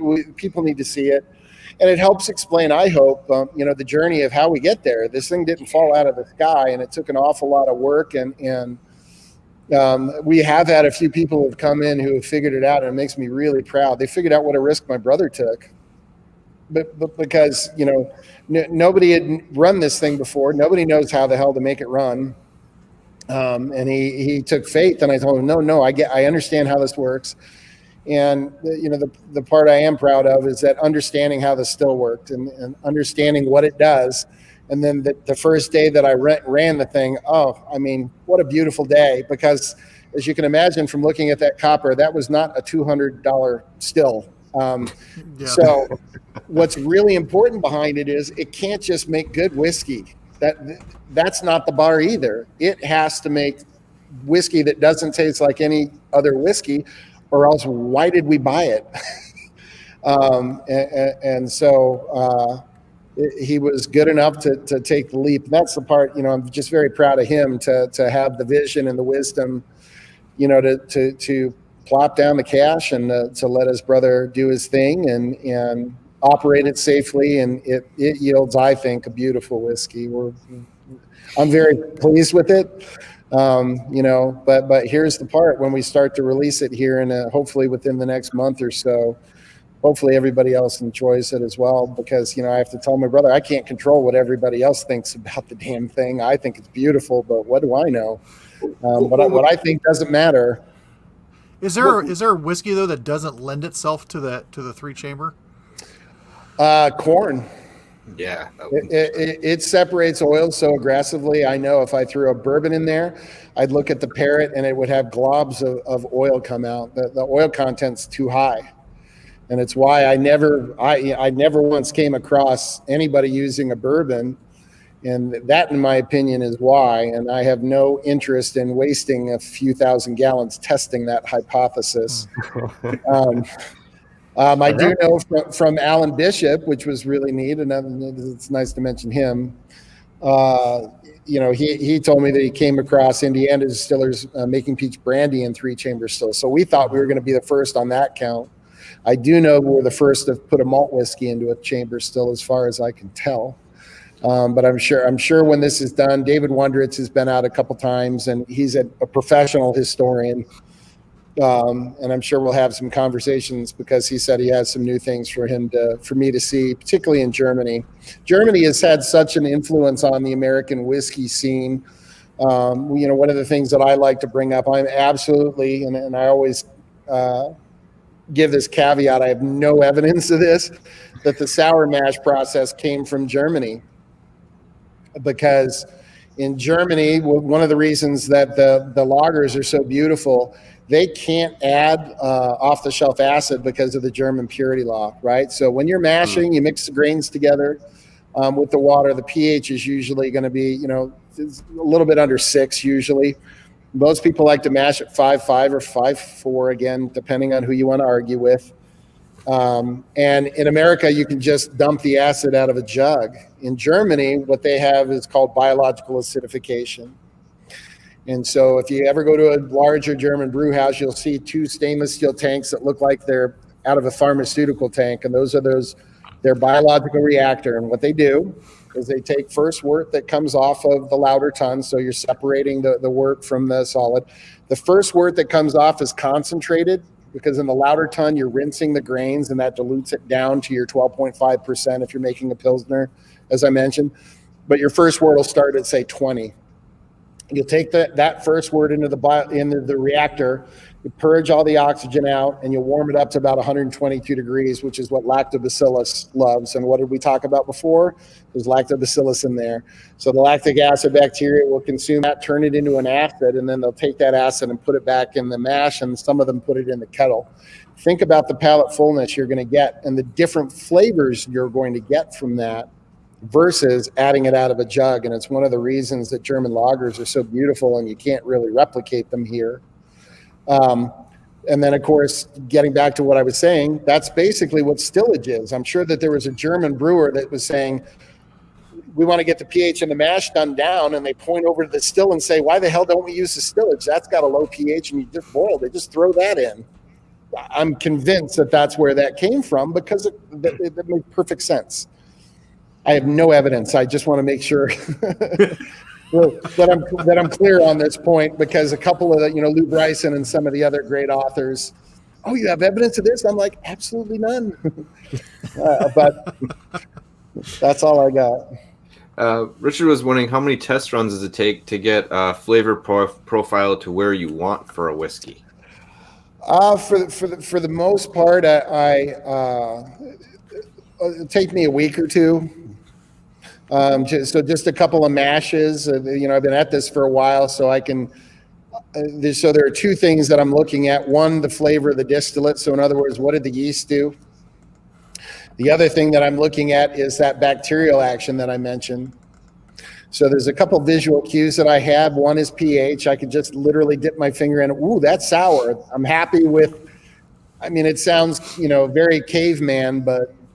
Over time, my crew will tell you they can tell that there's an issue with the fermentation by how it looks. This is how I wanted to run the plant. On the story I like to tell, one of the breweries I worked at in Germany, I'd been there for a couple days, and again was 26 years old and just dumb as a box of rocks. And the brewer had a pail of yeast, a stainless steel pail of yeast that he was about to add. And even the smaller brewers, even back then, would have a lab and make sure the yeast is clean and viable, do a couple simple tests, make sure that you don't have lactobacillus in, which is bad if it's living in your beer. And I said, where's your lab? And he took the pail, he held it up, dipped his fingers in, went like that, and then turned around and went back to work, which I just thought was like the most Chuck Norris kind of a response. I'm like, I want to be that guy. What he was trying to tell me is experience. He was in his 60s. Experience. I know my yeast. I don't have to put it under a plate. I know when there are problems. I know when there aren't. And, that is a fine approach to take if you have a small brewery and you're, the most of it is served in the pub. When you start dealing with packaging, most brewers will tell you, and it's why so many of the brewers that were working at large breweries quit their big brewery jobs and went back to work in a pub. If you're working for a larger brewery, 99% of your time is occupied in trying to add days to the shelf life. That's not a whole lot of fun. That's not, it's why for the larger plants, there are usually more people working in the lab than in the brew house. And that there's, I'm not saying there's anything wrong with that. It's just, I don't have any interest in that. So part of it is just being able to taste things. And then part of it is understanding the pH and how that's going to react and knowing my plant now and what it is I need to get that orange marmalade note to show up. And for the most part now, with new whiskeys, and now the 3-chamber was different because I'd never used that before, so that took me a little bit. But the first barrels are beautiful. I made some small adjustments to it, nothing major, but for the most part, if I haven't figured out how to make whiskey by now, I'm kind of SOL. So it's it's kind of like a chef coming up with a new dish. You hit the tree with the first one and you hit the target with your second try after you make the adjustments, for the most part. Now, I'm gonna go back to the 3-chamber. Could you explain a little bit how the 3-chamber works for people? I know when we said the video comes out, I'll link to it and have everyone go take a look at it. But it in and of itself is really cool. Just what the pressure alone will do to the heat and how it affects everything. I thought was neat. Sorry. Well, the easiest way to explain it is just kind of to contrast with a column still. So a column still, I'll do a pantomime here. How do I do this way? So you got your column still, you've got your beer well that's feeding it. Everything's backwards, and I'm just not the smartest guy. That's all right. I'll take that down for a second. Don't be.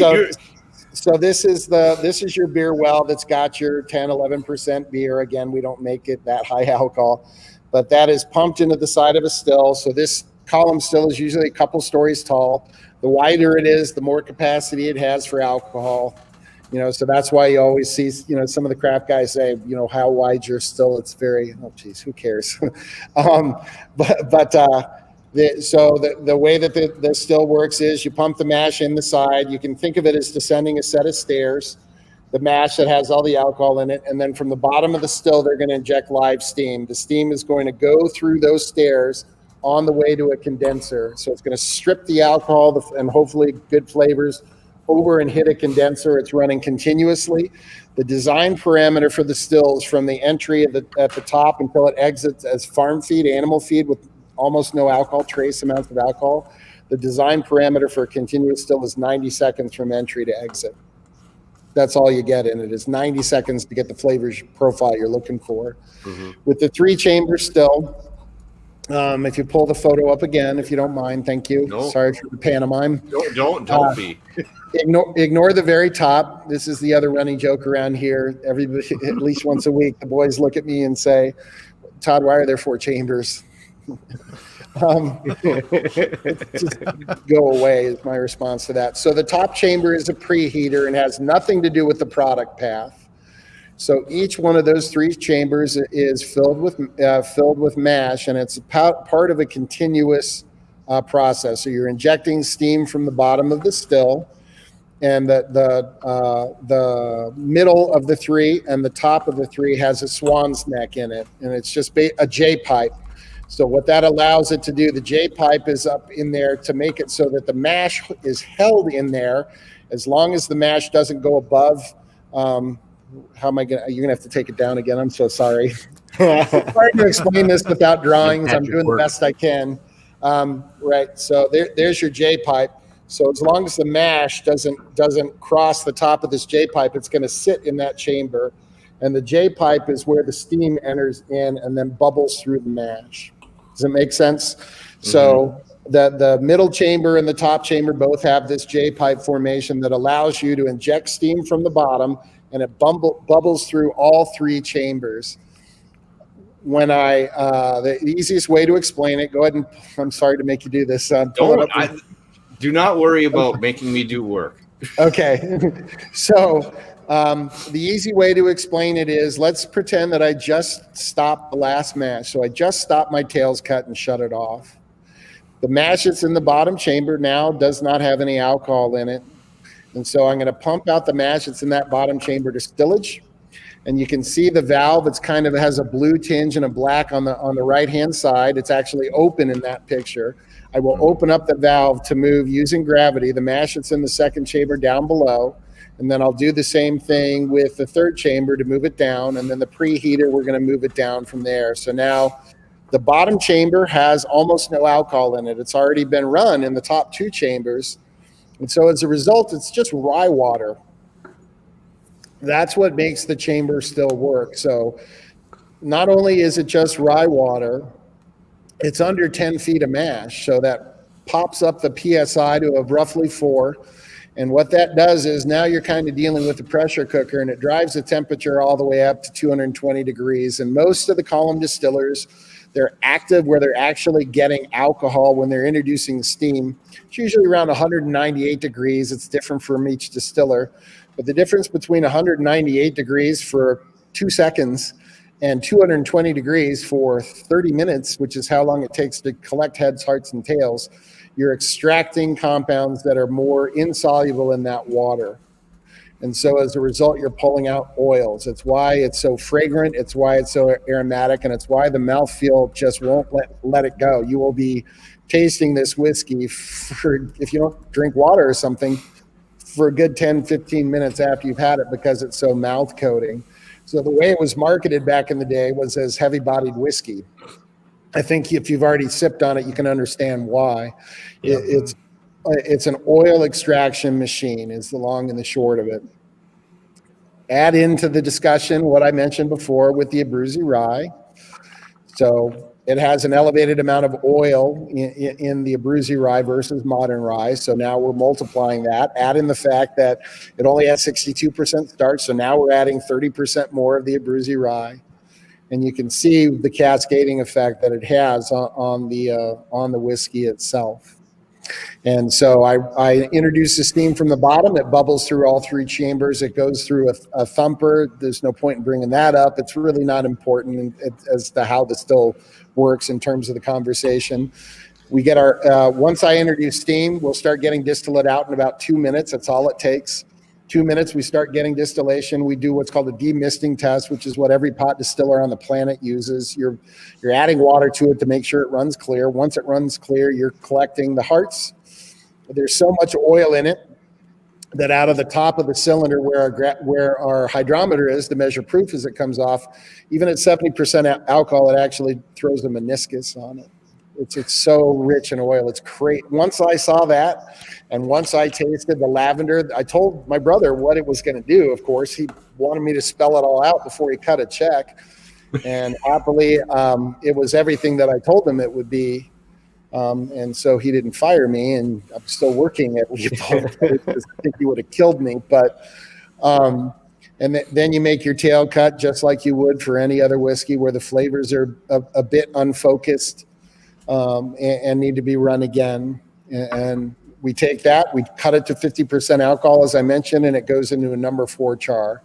The reason I chose number 4 char, as you can tell from the whiskey, it needs something to fight back. 3 wouldn't work. It's just, there's so much going on and there's so much flavor. It needed something to kind of counter that. And that I'm glad I chose the number 4 as it's worked out really well. And I find that pretty interesting because in a lot of the other whiskeys that we've had that we would say are grain forward, mash forward, or malt forward, and the bourbon that you had where that a little amount of malt really kind of bumped up. It didn't leave itself alone. It wasn't going to go quietly into the night. It wasn't a background part of it. So I was going to say, in a lot of stuff we found with that, we've actually been seeing a lot of people using like number 2 chars where we're getting more of kind of the flavors. But I think with what you were saying with the dunnage and other stuff, they might not be getting as much evaporation rate and other stuff as some other people. I just thought it was neat that you were going with a heavier char on it, like a number 4, and still getting more of the grain flavor profile to come out of it. Well, again, it kind of touches on what I was commenting with my brother before. These are all moving parts. All of these choices, these hundreds and hundreds of choices that I have to make, work together in harmony. And if you pull one thing out, the other doesn't make sense. So, the colder temperatures that we use, the Abruzzi rye that we use, the 3 chambers so that we use made it to me so that the 4 was the obvious choice. I don't think that the 2 would have reacted well. You can make beautiful whiskey with number 2 char. Absolutely.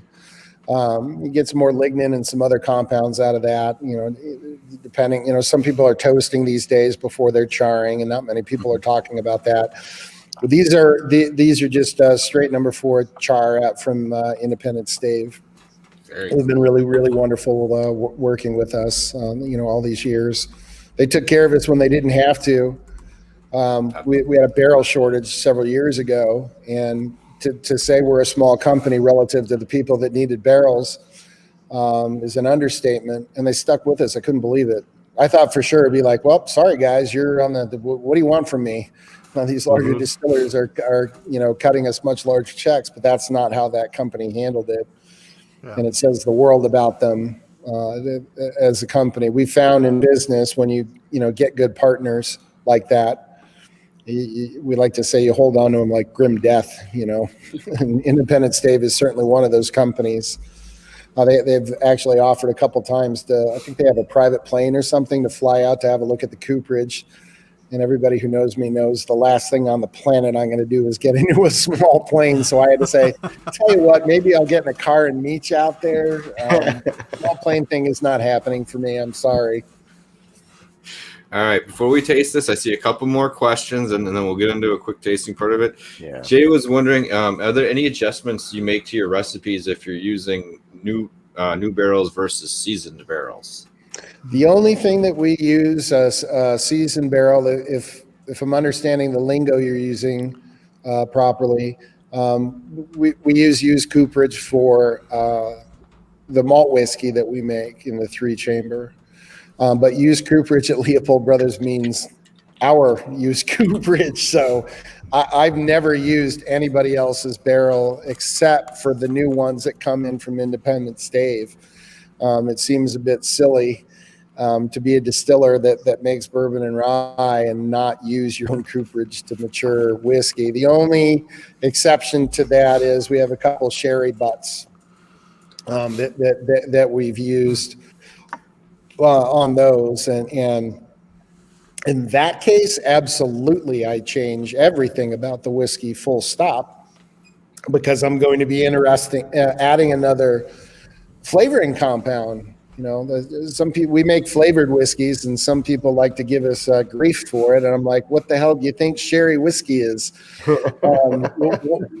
People think that those sherry butts arrive bone dry. I got news for you. Those things are not bone dry, and there's a lot of liquid left in it, and it's a little unspoken, wink, wink, nudge, nudge thing over in Scotland, where you got several liters of sherry sitting in some of those barrels that, whoops, they left. So when people poo-poo flavored, I'm like, yeah, all right.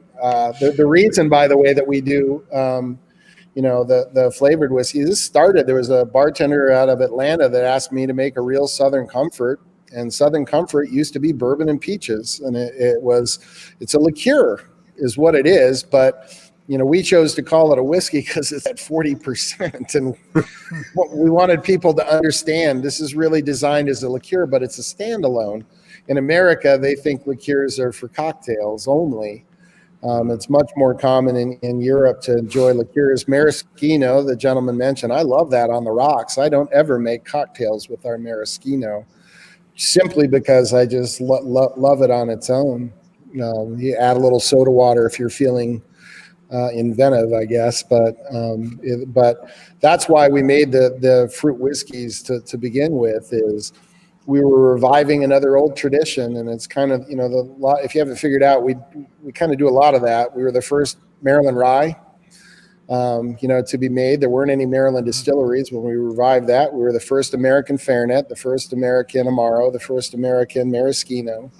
Since Prohibition, I have to qualify that, obviously, because who the hell knows what was going on before Prohibition, but even though I've tried. But we like to explore these categories that have been left for dead because it's fun. And we like, being creative and having something to say. One of my favorite people in distilling is Lance Winters out at St. George. Mm-hmm. And he put it really wonderfully. If you're going to enter a category and you're going to enter a spirit and put it out in the universe, have something to say. Have something that's different. What's different about this? Where's your personality? Where's your, what opportunities did you take advantage of? And the way that I look at it, and he's the same way, we're lucky enough to own the company that we distill at, and that's really rare. And so I have complete creative freedom, and I take full advantage of the fact that we've been lucky enough. Our customers have given this, so they get my A game. They get the best that I can come up with.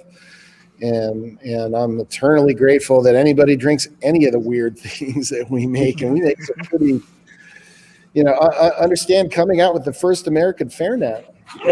I had people saying, why didn't this taste? I had this kid ask me, why doesn't this taste like Fernet Branca? And I'm looking at him, I'm like, is that a serious question? And I had to say, well, first of all, you understand that if I wanted to flavor match, I could come pretty close. I'm pretty confident.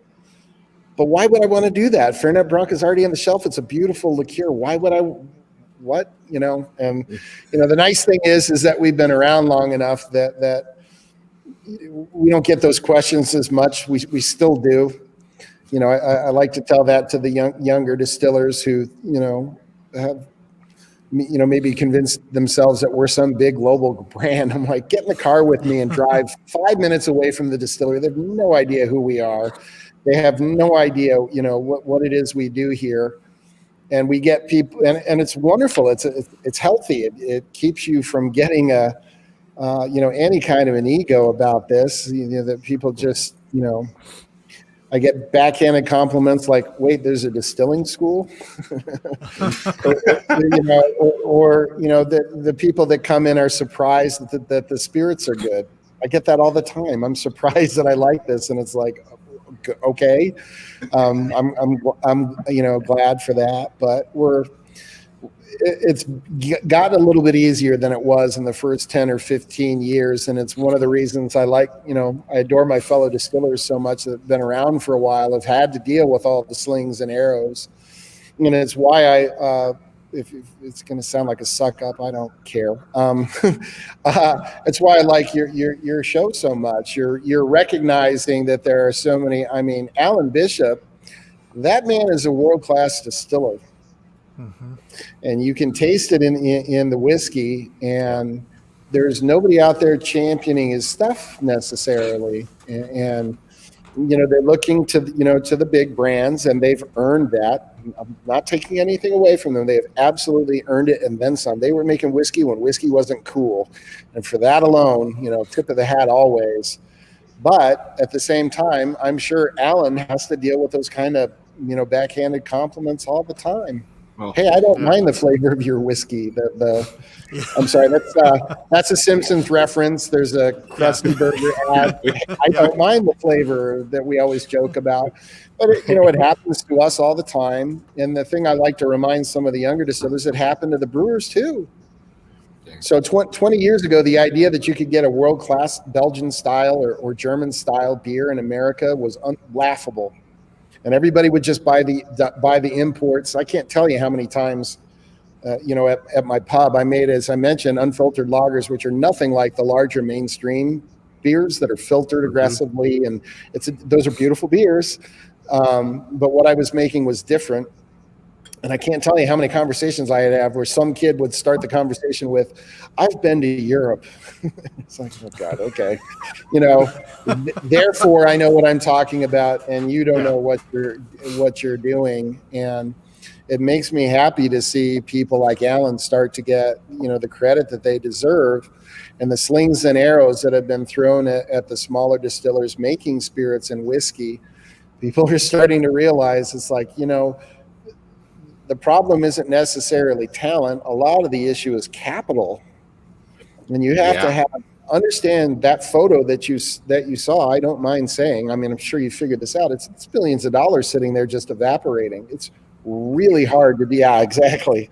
It's really, really hard to do that and stay independent and say no to the larger companies. And Alan and I, we're competing against small distillers that are owned by Diageo, that are Pernod Ricard, Moet Hennessy, and the arsenal of distillers. And we better bring it. There is no kiddie pool out there on the shelves. You got to make something that's beautiful and interesting. And, I got to know Alan because we had a shared, interest in seeds. We started our seed programs maybe before a lot of others that maybe get a lot more press. I'd like to see Alan get a little bit more press for what he's done personally. But when I started talking with him more and realized this guy is really putting the work in to learn and to, cultivate what he's doing. And it's another one of those reasons that I work so hard and don't, you got to keep learning. You can't mail it in. And I, tell my, nephew who just started with us that I can't go 1 week where I feel like a complete idiot, where I'm like, I don't know anything about this field at all. Jesus Christ, what is this? I've never heard this before. It's both exciting. It keeps me engaged in it and incredibly humbling. And all the brewers that I know, so many people in the brewing community, because we malt and we used to be brewers, and then also distilling, all the good ones are all like that. They're all like that at the big producers too. Harlan Wheatley and Chris Morris and, Freddie No came out to have a look at the 3-chamber still. You'd think that guy, I don't know, wash cars for a living or something. These are all just wonderful, giving people. Yeah. Nancy Fraley, another, wonderful example of that. The amount of knowledge that's in these people is really, we're in a good place in American distilling right now. And if you're a fan of American spirits, it's a good place to be, I think. And you're going to get the fun part is, and I'll shut up now. I'm sorry, I've been talking too long again. We're taking spirits in different directions. And to me, that's a fun thing and really stretching the boundaries. And I'm sure you notice that with the bottled and bond bourbon. As I mentioned before, that's definitely different. That's intention. Now, whether you like it or not is another story. But I think there's an awful lot of layers of flavors, and it's a whiskey that the way I explain it is it rewards patience, I think. And I would agree with that. And the way we think about a lot of the unique stuff that what we would call craft distillers are creating, I would much rather chase bottles of that than a bottle of BTAC any day of the week. Just for what you're going to get, price per quality. Not to say that BTAC stuff isn't great, isn't delicious, is lovely, but the chances of you getting it and to be paying ridiculously over what it is, even it is more likely what's going to happen. I mean, I got lucky. I got a bottle of Pappy 15 for $120, but most people aren't going to land at that realm when you pick something like that up. Where for, like you were saying, $30, $60, $70, $100, when you're picking up something unique for some craft distillers, you're really taking home something that is special most of the time, and is really unique, rather than being like, I pick on Kentucky a little bit too, maybe a little more too much wood, you're just getting a lot of oak on some of the back half. You're getting to taste more of the flavors in a lot of these whiskeys, and that's what I think we want to try to show. Yeah, but I mean, since you brought up BTAC, if I had to guess, Harlan Wheatley's all over that. I promise you that the innovation that they're doing at Buffalo Trace, and I know that they are doing some things that are more grain forwards. Without, I don't know this personally. I want to make sure I'm clear on that. But the amount of inventiveness, and I was kind of getting a kick out of it, about 10 years ago when those things, when people were starting to get into it, and some forums started popping up, and they were ripping on the BTAC and then also their experimental collection. And I'm just looking at this going, why are you throwing stones? They're innovating. They're coming out with new things. They're searching they're searching for new flavors. They're taking whiskey on a larger scale in a new direction, and they've earned their popularity. I mean, I know it's frustrating if you're a whiskey fan and you can't get these things that you're trying to chase after, and that there's a lot of people that are getting it because it's a trophy. Yeah. Because they want to show up at the party as the cool kid, and I had another distiller in California, and it was part compliment and part making fun of me. He called our stuff hipster juice, because in California, Leopold was the calling card, and the reason was we were somewhat obscure. It was getting hand sold at the liquor stores. Nobody had heard of us. We're a family distillery, all that kind of stuff. So we were showing up at I could list quite a few tech weddings that we appeared in as a result of this, because of course Silicon Valley and a bunch of people with a whole lot of money and not, what the hell do I do with all this money? I'm going to get into spirits. It's a fun hobby. But I think it's a bummer that it's, turned into a trophy thing. But at the same time, boy, do I like the idea of, the nose and the Russells and that they're rock stars now after toiling in complete obscurity, watching them light up. With the people, and of course I'm the same. I can't believe you guys asked me on your show. Who the hell cares about Leopold Brothers? And it's that I know they have the same exact. Well, thank you, but you understand what I'm saying, that you have the same sense of humility, and I can't believe people care about what it is we do, because for the most part, and I've said this to Lance at St. George, because he started his career at about the same time I did. He started in 99, 95 for me, or maybe he was a little early. I don't know. It doesn't matter. But we were trying to sell things when nobody cared. And how that sucked. There's nothing fun about that. Trying to, first of all, figure out how to keep the lights on. But at the same time, we loved what we did. And we very much live kind of a hermit, kind of lifestyle. Just leave us alone with their stills. It's very different than brewing in the sense that brewers, their staffs are so big because packaging is such a pain in the ass. All the stuff that you have to do and then jam it in a bottle at the exact proper CO2 levels and all that kind of stuff. Boy, am I glad we don't have to do that anymore. But, distilling, the crew's much smaller. So it's myself and Craig. We're the two that run the 3-chamber still. And right now we have just one other full-time person in production, and that's my nephew who just came on. And then over on the malt side, we just have one full-time there. It's a small staff, so it's a little bit more kind of a hermit existence. And I've had more than a few people call me Willy Wonka because they because they don't interact, and it seems somewhat mysterious and it's a very, very different industry, and it's just nice seeing, for me anyways, to see these Kentucky distillers. Dick Stoll before he passed away. Stoley and Wolf, getting to work with him and having his legacy carry on. And I promise you that Mr. Stoll was just tickled pink to have a couple of young distillers in front of him wanting to learn every single thing that he said and hung on every word. And it's fun being a little link in that chain, just having your little contribution.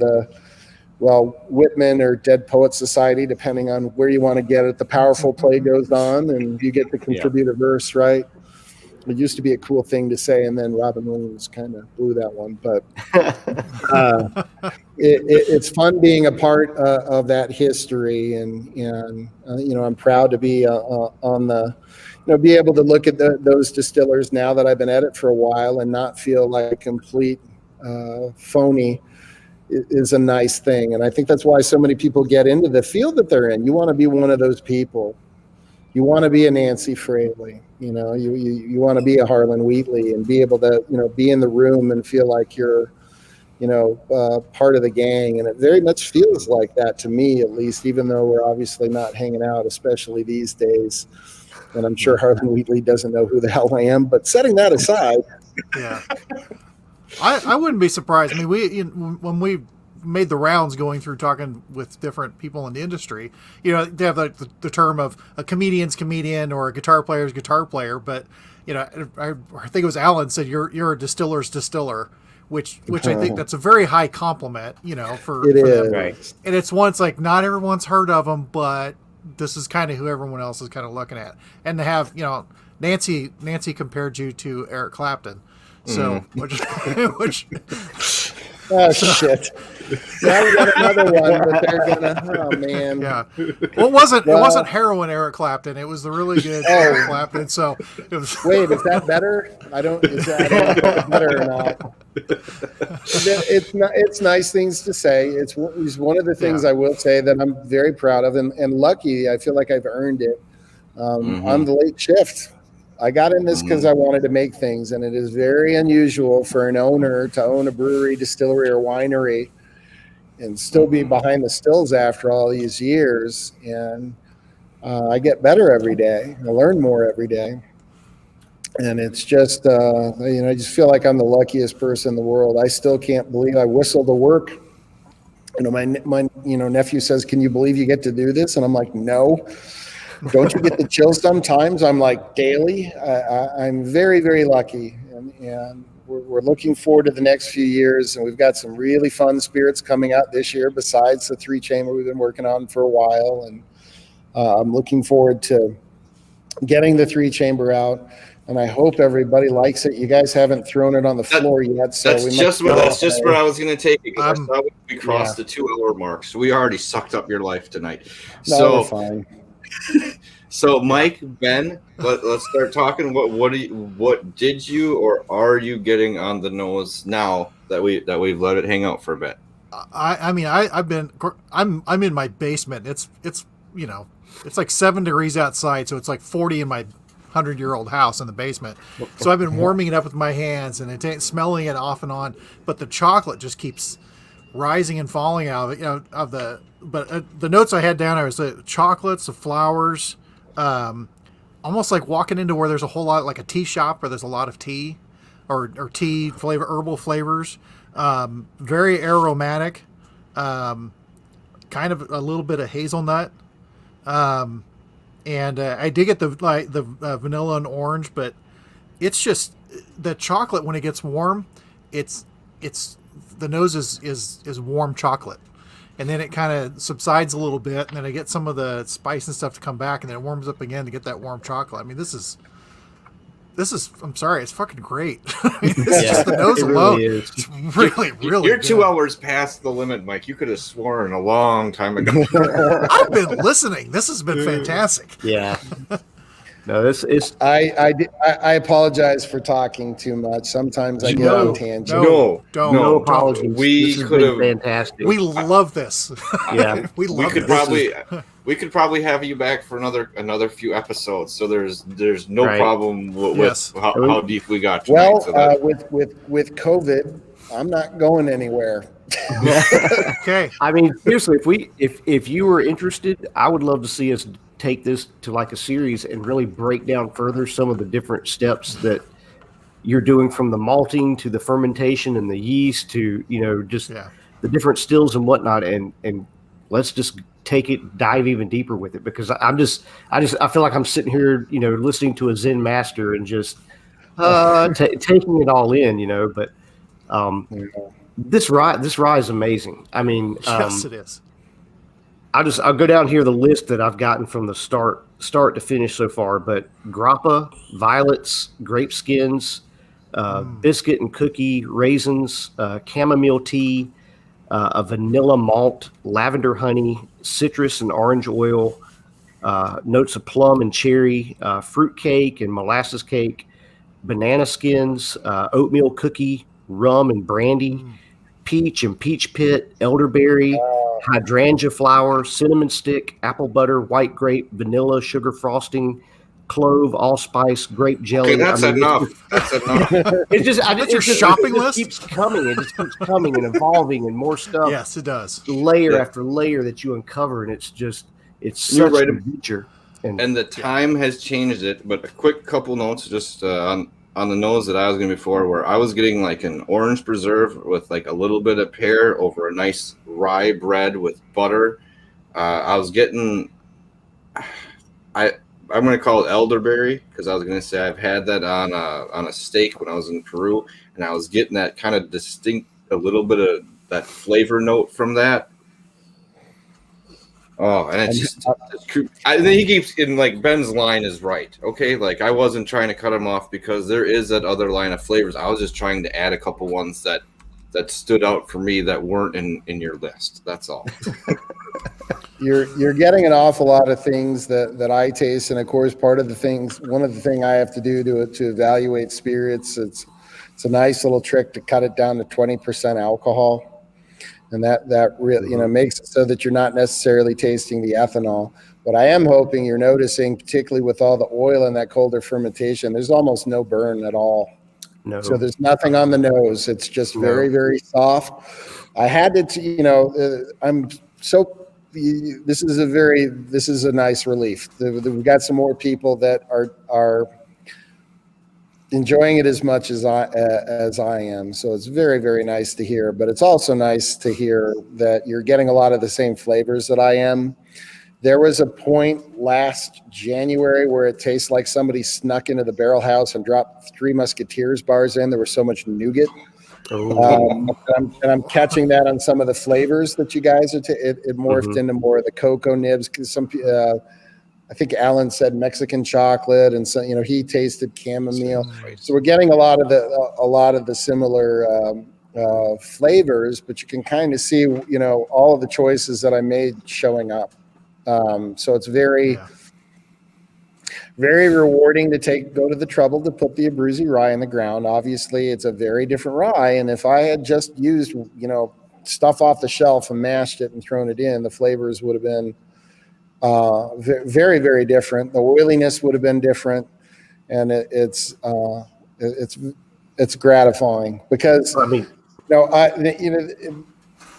there's a lot of pressure behind this in the sense of now the first person who made one in like 100 years. What are you talking about? Yeah, right. It's I didn't want people to come and say, what the hell did you do here? And so it's nice that folks are understanding it and that the whiskey came out the way I was hoping. And the nice thing is, I'm sure as you're getting, now you are, I'm hoping anyways, completely convinced this is not like any other whiskey. Oh. No, at and all. that's what I was going to throw in. I've got Highwire Abruzzi rye on the shelf back here, and we sampled that one and broke it down here recently, and it's a fantastic rye. But this is so different from I was trying to think of like the flavors and the notes that I got from that, and if you were to set these down side by side, I don't know that I would say, okay, you're using the same grain. The only way I started to pick it out was I added a little bit of water earlier on, and on the palate, then I started to get some of the familiar notes of the Abruzzi rye that I got from the Highwire. But just in and of itself, it's so unique and so different. I think it's missing a little. I was going to say, I think it's missing a little bit of the pepper notes that Highwire has. Yeah. I was going to say they have a little bit spicier kind of white pepper and black pepper that's not in this. I love the oil content of this, but not as only is it a nice content, it's a very smooth oil. Like it's not like it's still coating, but sometimes you get something that's so thick it gets to that chewy point. This has a nice still flow to the oilness in it. I don't know. It seems lighter than who the fuck would drink Crisco, but it seems like it's a lot thinner than that, but it has the nice depth and hold to the flavors. It still seems clean though, rather than being filled up with some extra. I don't know. There's some other flavors you get with that sometimes that will kind of must it up or something. This was the part that I was talking about with Alan. He was nice enough to have me on his show, and when he had tasted it, I kind of going back to what I meant by pressure. I had to make a choice. Am I going to make it the way that everybody else makes it, or not everybody, but many people? Hot fermentation. Do I want to chase after that, or do I want to pull back and make it more of a finesse whiskey? And I chose to follow the Leopold House way and to make it more of a finesse whiskey. And it's finesse, but it's also, to me anyways, pretty huge. It's a big whiskey. There's a lot going on, Yes. but at the Amazing same time, flavor. at the same time it's soft, and it's just nice. I'm just glad that people don't think that I ruined it, because if in the back of my mind when we started the project, I was kind of hoping, the Maryland style rye, I didn't really touch on that. I was hoping to revive the style. Now, of course, part of it, good. Part of it was, part of it is invented, right? Which is, it's kind of like the way I like to describe it is like West Coast IPA. West Coast IPAs, you picture citrus. Is every single IPA made on the West Coast like? No, of course it isn't. But Right. I was trying to make it so that there was a home on the shelf to help consumers. So in other words, everybody, well, you guys know what a high rye bourbon is, right? Do you like that style, or do you want more corn? It helps you as a consumer. That was the idea, plus the historical side of things, to make it more about the fruit and to pull back on the spice, to pull back on the ferulic acid through mashing and other means that I used to make it so that it was more fruit forward and more lavender forward, more of the floral notes. And I made that a similar choice, I guess, with the 3-chamber, and I'm just happy that so far everybody seems to like it. And I accidentally sent out a preview sample to the Toronto Spirits Festival, and there was the Facebook post, Yeah. So you guys know, maybe others don't. I didn't know there were any writers on the panel. I only sent them a bottle. And I guess I blew their doors off. So it's nice to hear that people are getting this, and who knows? I cannot picture how a larger distiller would make this on a large scale. But boy, would I like to help them do it. I mean, it's a unique piece of American distillation. Yeah. And wouldn't it be fun if people started using them on a larger scale? Oh, well, that's just what I was going to say. Like, just with what you can do, there was a different rye that is down by Ben. It was the Black Seashore rye that 6 and 20 Seashore uses. Black Rye. Yeah, that's one that I was like, as soon as you started talking this, I was like, what the hell's the starch content on that? Because we had one from them, and they said no confirmation, they distilled it 5 times. But by the time it got to where it still actually had a lot of body and flavor to it. If that was the case for it being distilled 5 times, I'm like, well, this seems like something else that would fit right in here. I was like, I was all excited. I'm like, Ben, who's been excited about distilling, I'm like, I have this rye for you. We should try that one too. But there's an interesting distiller down the road called Talnua that's getting into triple distillation, and I think you're going to see a lot more inventive distillers. Somebody asked in the comments that I saw scroll by maybe 2 hours ago. I'm losing track of time. What I thought of Deer Hammer, which is another distiller, and Lenny's doing wonderful things. Yeah. It's fun. Those are beautiful whiskeys. This is, as I said, the Family Jones, Rob Masters down the road here is making some wonderful whiskeys. We're in a good place, and I'm hoping that all of these distillers can continue to do well coming out of this stupid dumpster fire of the pandemic, and continue on. But I think we're headed in a good place. But of course, I mean, I knew this 10 years ago as the distillers were coming up, and the writers, there were only a handful at the time, and the rating companies, they were crapping all over them. And it's like, you got to take your lumps and get better, and it's going to take time. But the part I was chuckling about were the few people saying, oh, well, they can't do it. It's not. I'm like, oh, geez. Okay. So it's beer all over again.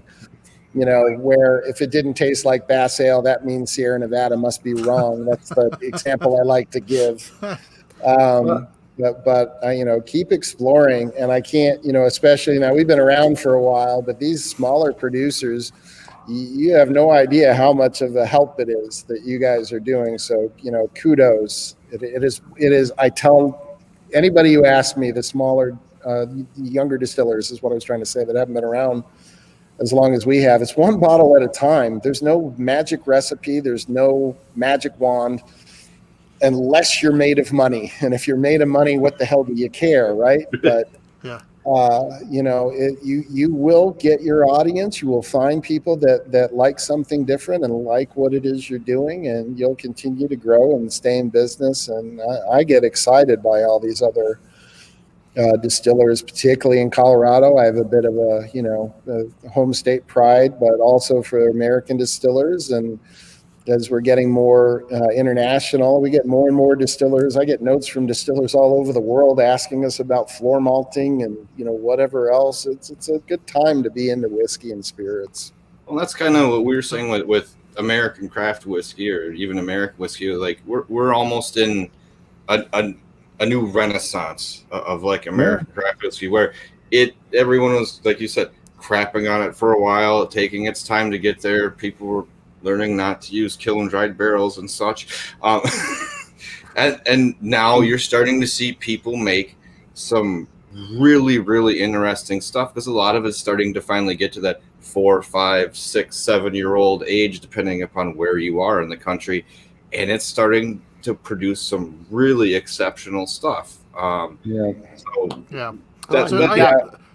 like you and Alan that are bringing back stuff that was lost to prohibition, going back and finding recipes and finding like the 3-chamber still and the things that Alan is researching and doing, and you're restoring to us kind of so much of what was lost with prohibition and with the industrialization of distilling afterwards. And that's part of the story of it that I enjoy so much and find so fascinating, and getting to, in a way, you feel like you experience or you're tasting history come to life.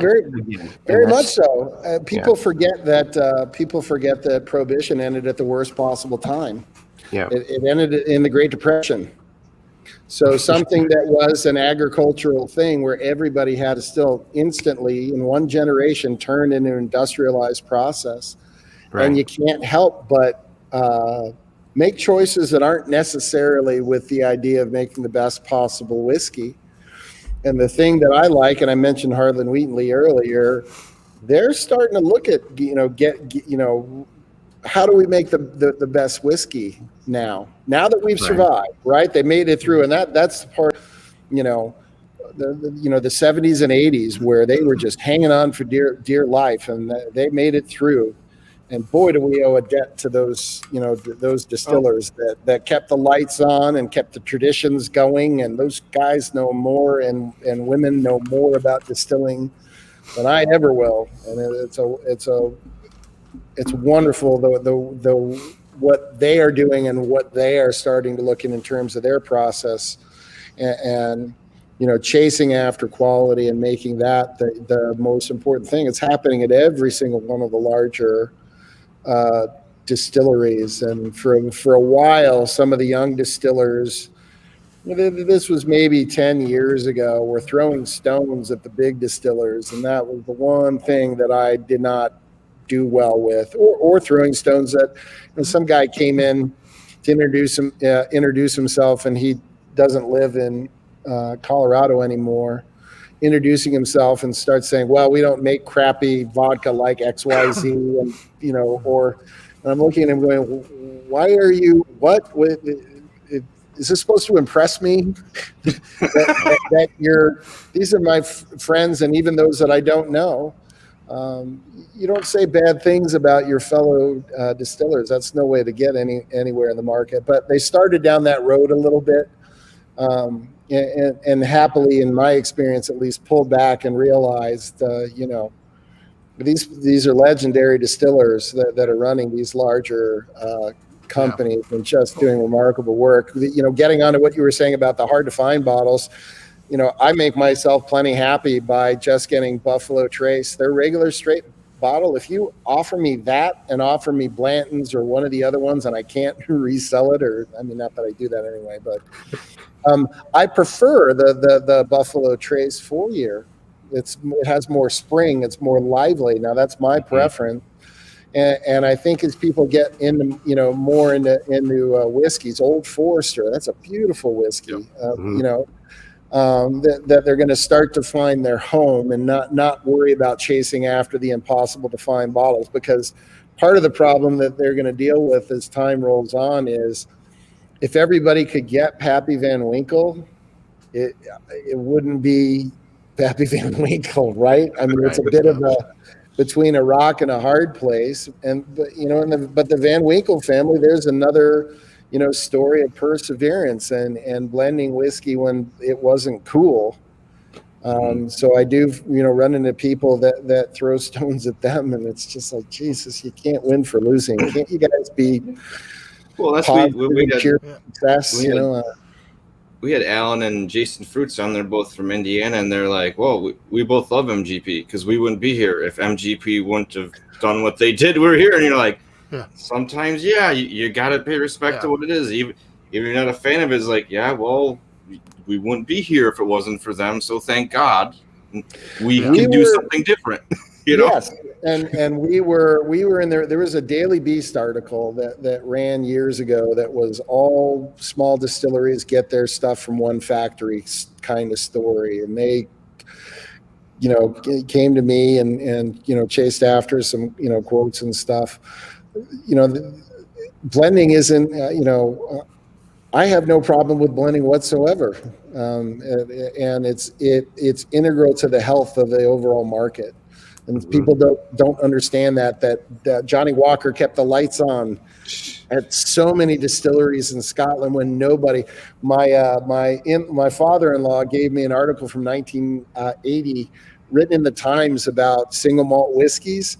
The most expensive one was a Macallan 15 or 20. I can't remember what it was. $14.99. Now, even if you adjust that for inflation, they couldn't get that stuff away. The blenders and the MGP, it keeps the industry healthy. And I mean, look at the neat things that High West has done. Look at the neat things that Smooth Ambler has done. I'm good friends with John. I think the world of him at Smooth Ambler. And there's another guy who said, he told me that people were giving him grief because they sold, and I said, you could tell them to. Hey, there's a point when someone starts waving a certain amount of money around every now and then. It's like, well, you can have this, and I can go start my own now, and I don't have to worry about capital. So I'll see you later. Well, see you later. I mean, we had people come and we said, no, I don't want to waste your time. We're in good shape. If you would have came to us 15 years ago, I would have hugged you. But so, that's not our path, currently, and we're healthy and have no interest in that. But don't tell somebody how to put food on the table. Right. It's none of your damn business how they do it. And I don't understand it. They started a distillery from the ground up in the middle of nowhere, West Virginia, and look at the success that they've had, to the point where they attracted somebody that was interested in helping them with capital. And I think it's a neat story. Good for them.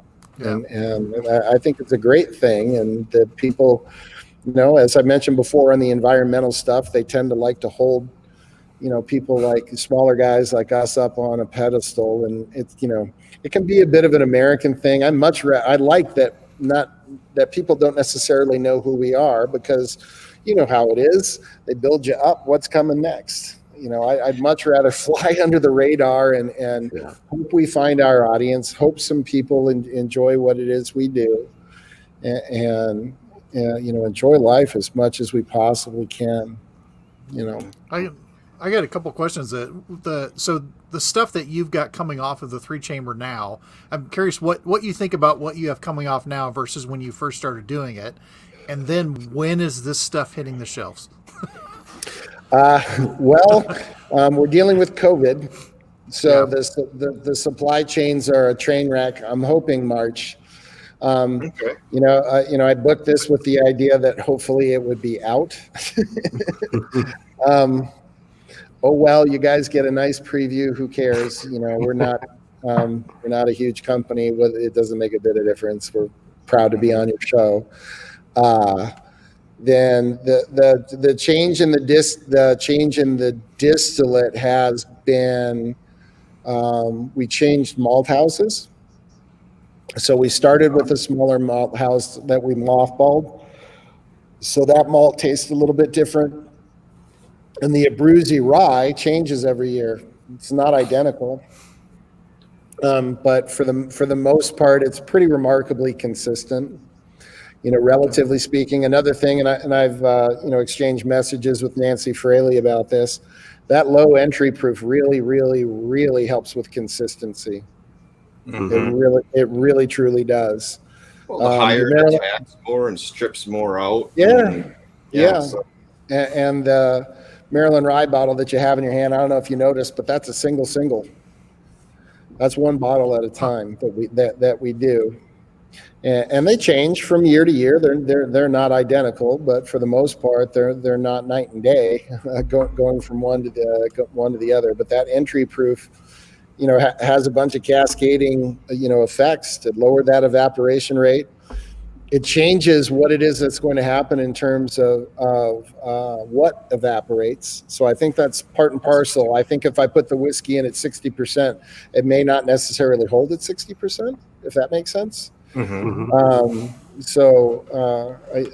All of these little choices end up, showing up a little bit later, and it's a lot of fun. I got made fun of for the low entry proof. Again, when we started this, because that's not how everybody else was doing it, and I'm trying to politely explain this is how it was done in the 1800s. And we don't do it because that's what they did in the 1800s. We do it because it's a choice. If I wanted to change the character of the whiskey and I wanted the characteristics of that higher entry proof, that's what I would have done. But it's clearly something that's been done before. Actually, I can share a fun story. Am I running too long for you guys? Do you care? You're okay. You're okay with the story. I was going to start wrapping up in a bit just because I saw what time it was and I know what time it is for Ben, but no, we'll take other stories. My daughter is in bed and so is my wife, so for me, I don't care. Of course, you guys are welcome to just cut the line. I ran into Lincoln Henderson.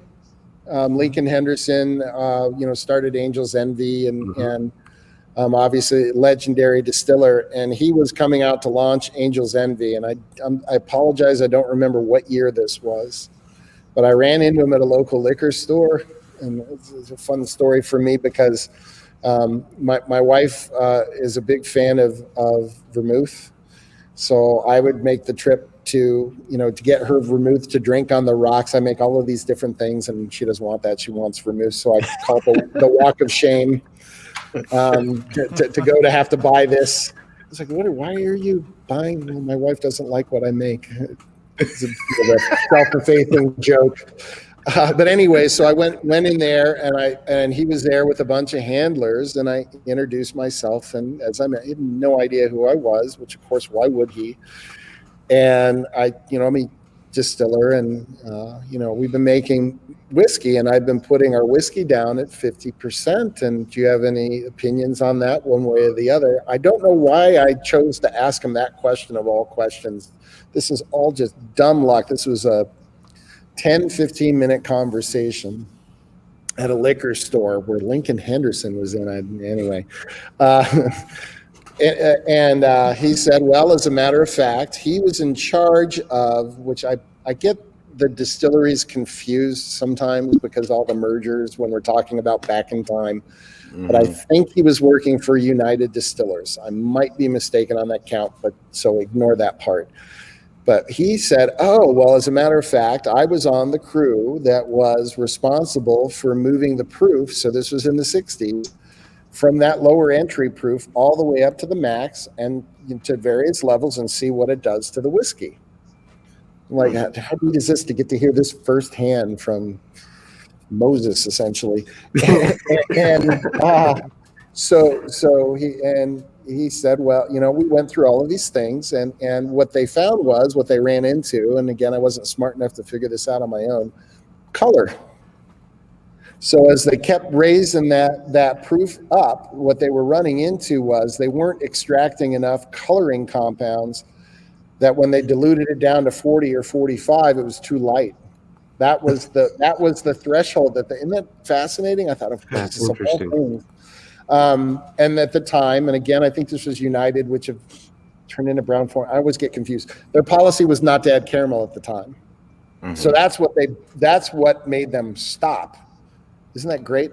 So we're not going to go any higher because we're worried that it's not going to meet our QC spec for color. And I just find that fascinating. I'm having a hard time picture the average bourbon fan care what the color is, but what do I know? But and then he finished this and he explained it. Yeah, it made some changes, but we were happy with it.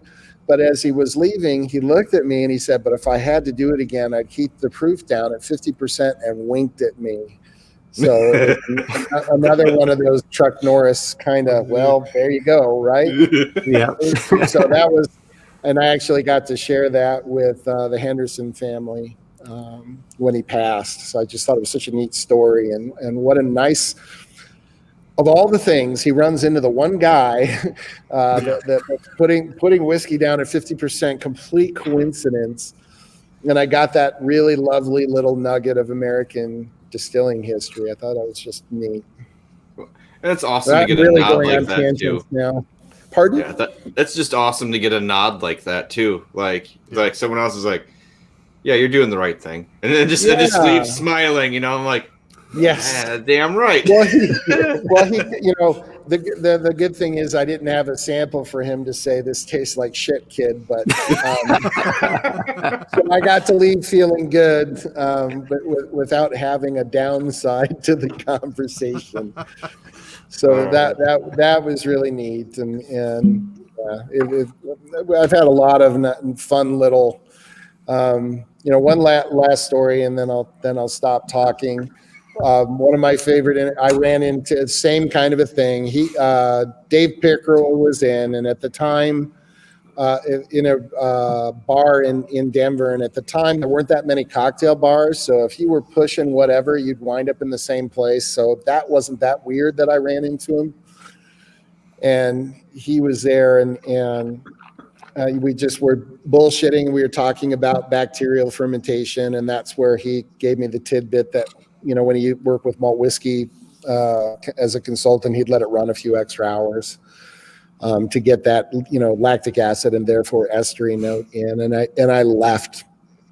And he said to the bartender, who I knew really well, he said that's the most intuitive distiller in the country, which is backhanded as hell. But he's not. Well, understand the distillers for the larger producers, by and large. I mean, think Nicole Austin. And Harlan, these are chemical engineers, right? Mm-hmm. Their understanding is at a much more intense now. Yes, I went to various brewing schools, and yes, the chemistry I learned was beverage and beer and spirits specific, but it's still not the same thing as a chemical engineering degree. But it was a very, very nice thing to say, a very accurate thing to say.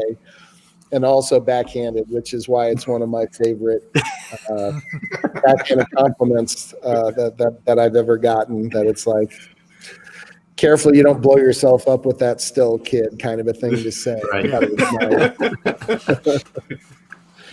But I want to thank you, Todd, for coming on. This evening has been absolutely amazing. Tons of information, and just we knew it was going to be that way, and way more we could get into. Thank you so much for the taste of the Three Chambers Rye. When this comes out, find someone that lives in Denver or an online store. You can go to the website, and down at the bottom, they will have a link to online sales and places you can find it. Please stop in there and check it out. You know how much we loved the Bottled and Bond. This is something really unique, and you are getting to drink history. And that is something you don't normally get to say when you're having something, and it would be well worth the bottle. So definitely go hunt that down. are. I like that I'm the only. I like that I'm not the only one that can't do left from right. We are terrible on that. Every time. We have a all the link. time. Oh, I did it. I was like, we have a link to the other video, and normally I'm wrong. This is the first time I've been right, maybe the entire series. Where that goes. Do you guys are not open for tours? Do you know No. maybe sort of what is that just a crapshoot in the dark right now? Okay, that's We fair. don't. We don't. The Colorado and Denver has been stop-start, and so we've just said let's wait until everybody has 2 shots in their arm. So we're gonna wait for a bit on that. Unfortunately, but we'll get there. We'll get back to tours. We have some new. We opened the new Malt House. Nobody's seen it, and it's quite the thing to see, as you saw from the pictures. And it's Yeah, that was one of the that alone for me would be like the trip to Denver. I'm like, what are we doing? Yeah, come with me. Yeah, well, we're going to a malt house. We've prided ourselves on our tours are usually 2 hours long. They're very educational. And it's so much easier to understand malting when you have germinating barley in your hand. You get it. Mm-hmm. It's very difficult to explain these things over a Zoom call. And when you can smell things and you get that fresh cucumber nose and you can taste things, all of it starts to come together. And so we work really hard to make it so that, our job is to educate. And the metaphor we like to use, think about brewing. And how many beer fans can name that know what lactobacillus is, know what Brett is, can name 6-7 different kinds of hops. They're not anywhere close to that level of knowledge on whiskey. And tip of the cap, and thank you for what you guys are doing to help educate people, because it's a fascinating field. It's the thing I've learned, the difference between being a brewer and being a distiller, is that people look at distilling like it's magic, and it kind of is. What you are tasting today, as long as I've been dealing with this, it's still kind of, it was a gas.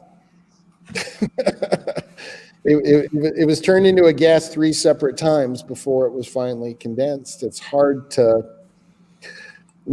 conjure. It's like, right. Thinking about the Big Bang Theory for me, where you just get lost in the vastness of the universe. Well, I get like that with distilling to this day, and the bit of education. It's a fun field for curious people. It's the people that I've learned that are attracted to it. They're into Star Trek and Dungeons and Dragons and how it's made and Star Wars. These are curious minds that wind up getting attracted to the nitty gritty details and the fun of what it takes to make these spirits, and it has the added aspect of a real history behind it that I can tell from talking to you guys. You dig that, and so do I. It's fascinating. Yeah. I was going to say, it's okay, Todd. You can call us nerds. It's okay. Nothing wrong here. If you haven't learned anything that from listening, I am a dork, and that's okay. Dorks rule the world. Dorks are running things. That's okay. Yeah. Or at least running the fun things on planet Earth, I think. All right. Well, I want to thank you for stopping in, Todd. Everyone in the chat, everyone who stayed on this long with us. We can't thank you enough. We appreciate everything. Yeah, and there's a lot. We hope another point we can have you back to get in depth, because there's a wealth of knowledge inside your head, Todd. It's just a wealth. That just means I need a haircut. Yeah, that's just COVID. That's COVID talking. Gentlemen, thank you so much for your time. Thank you for having me on. And I'm going to go hit the hay and run the 3-chamber again tomorrow. You guys take care. All right. Thanks. Cheers. Thank you very much. Bye-bye. Cheers. Everyone have a good night. Let's get into it. 1, 2, 3.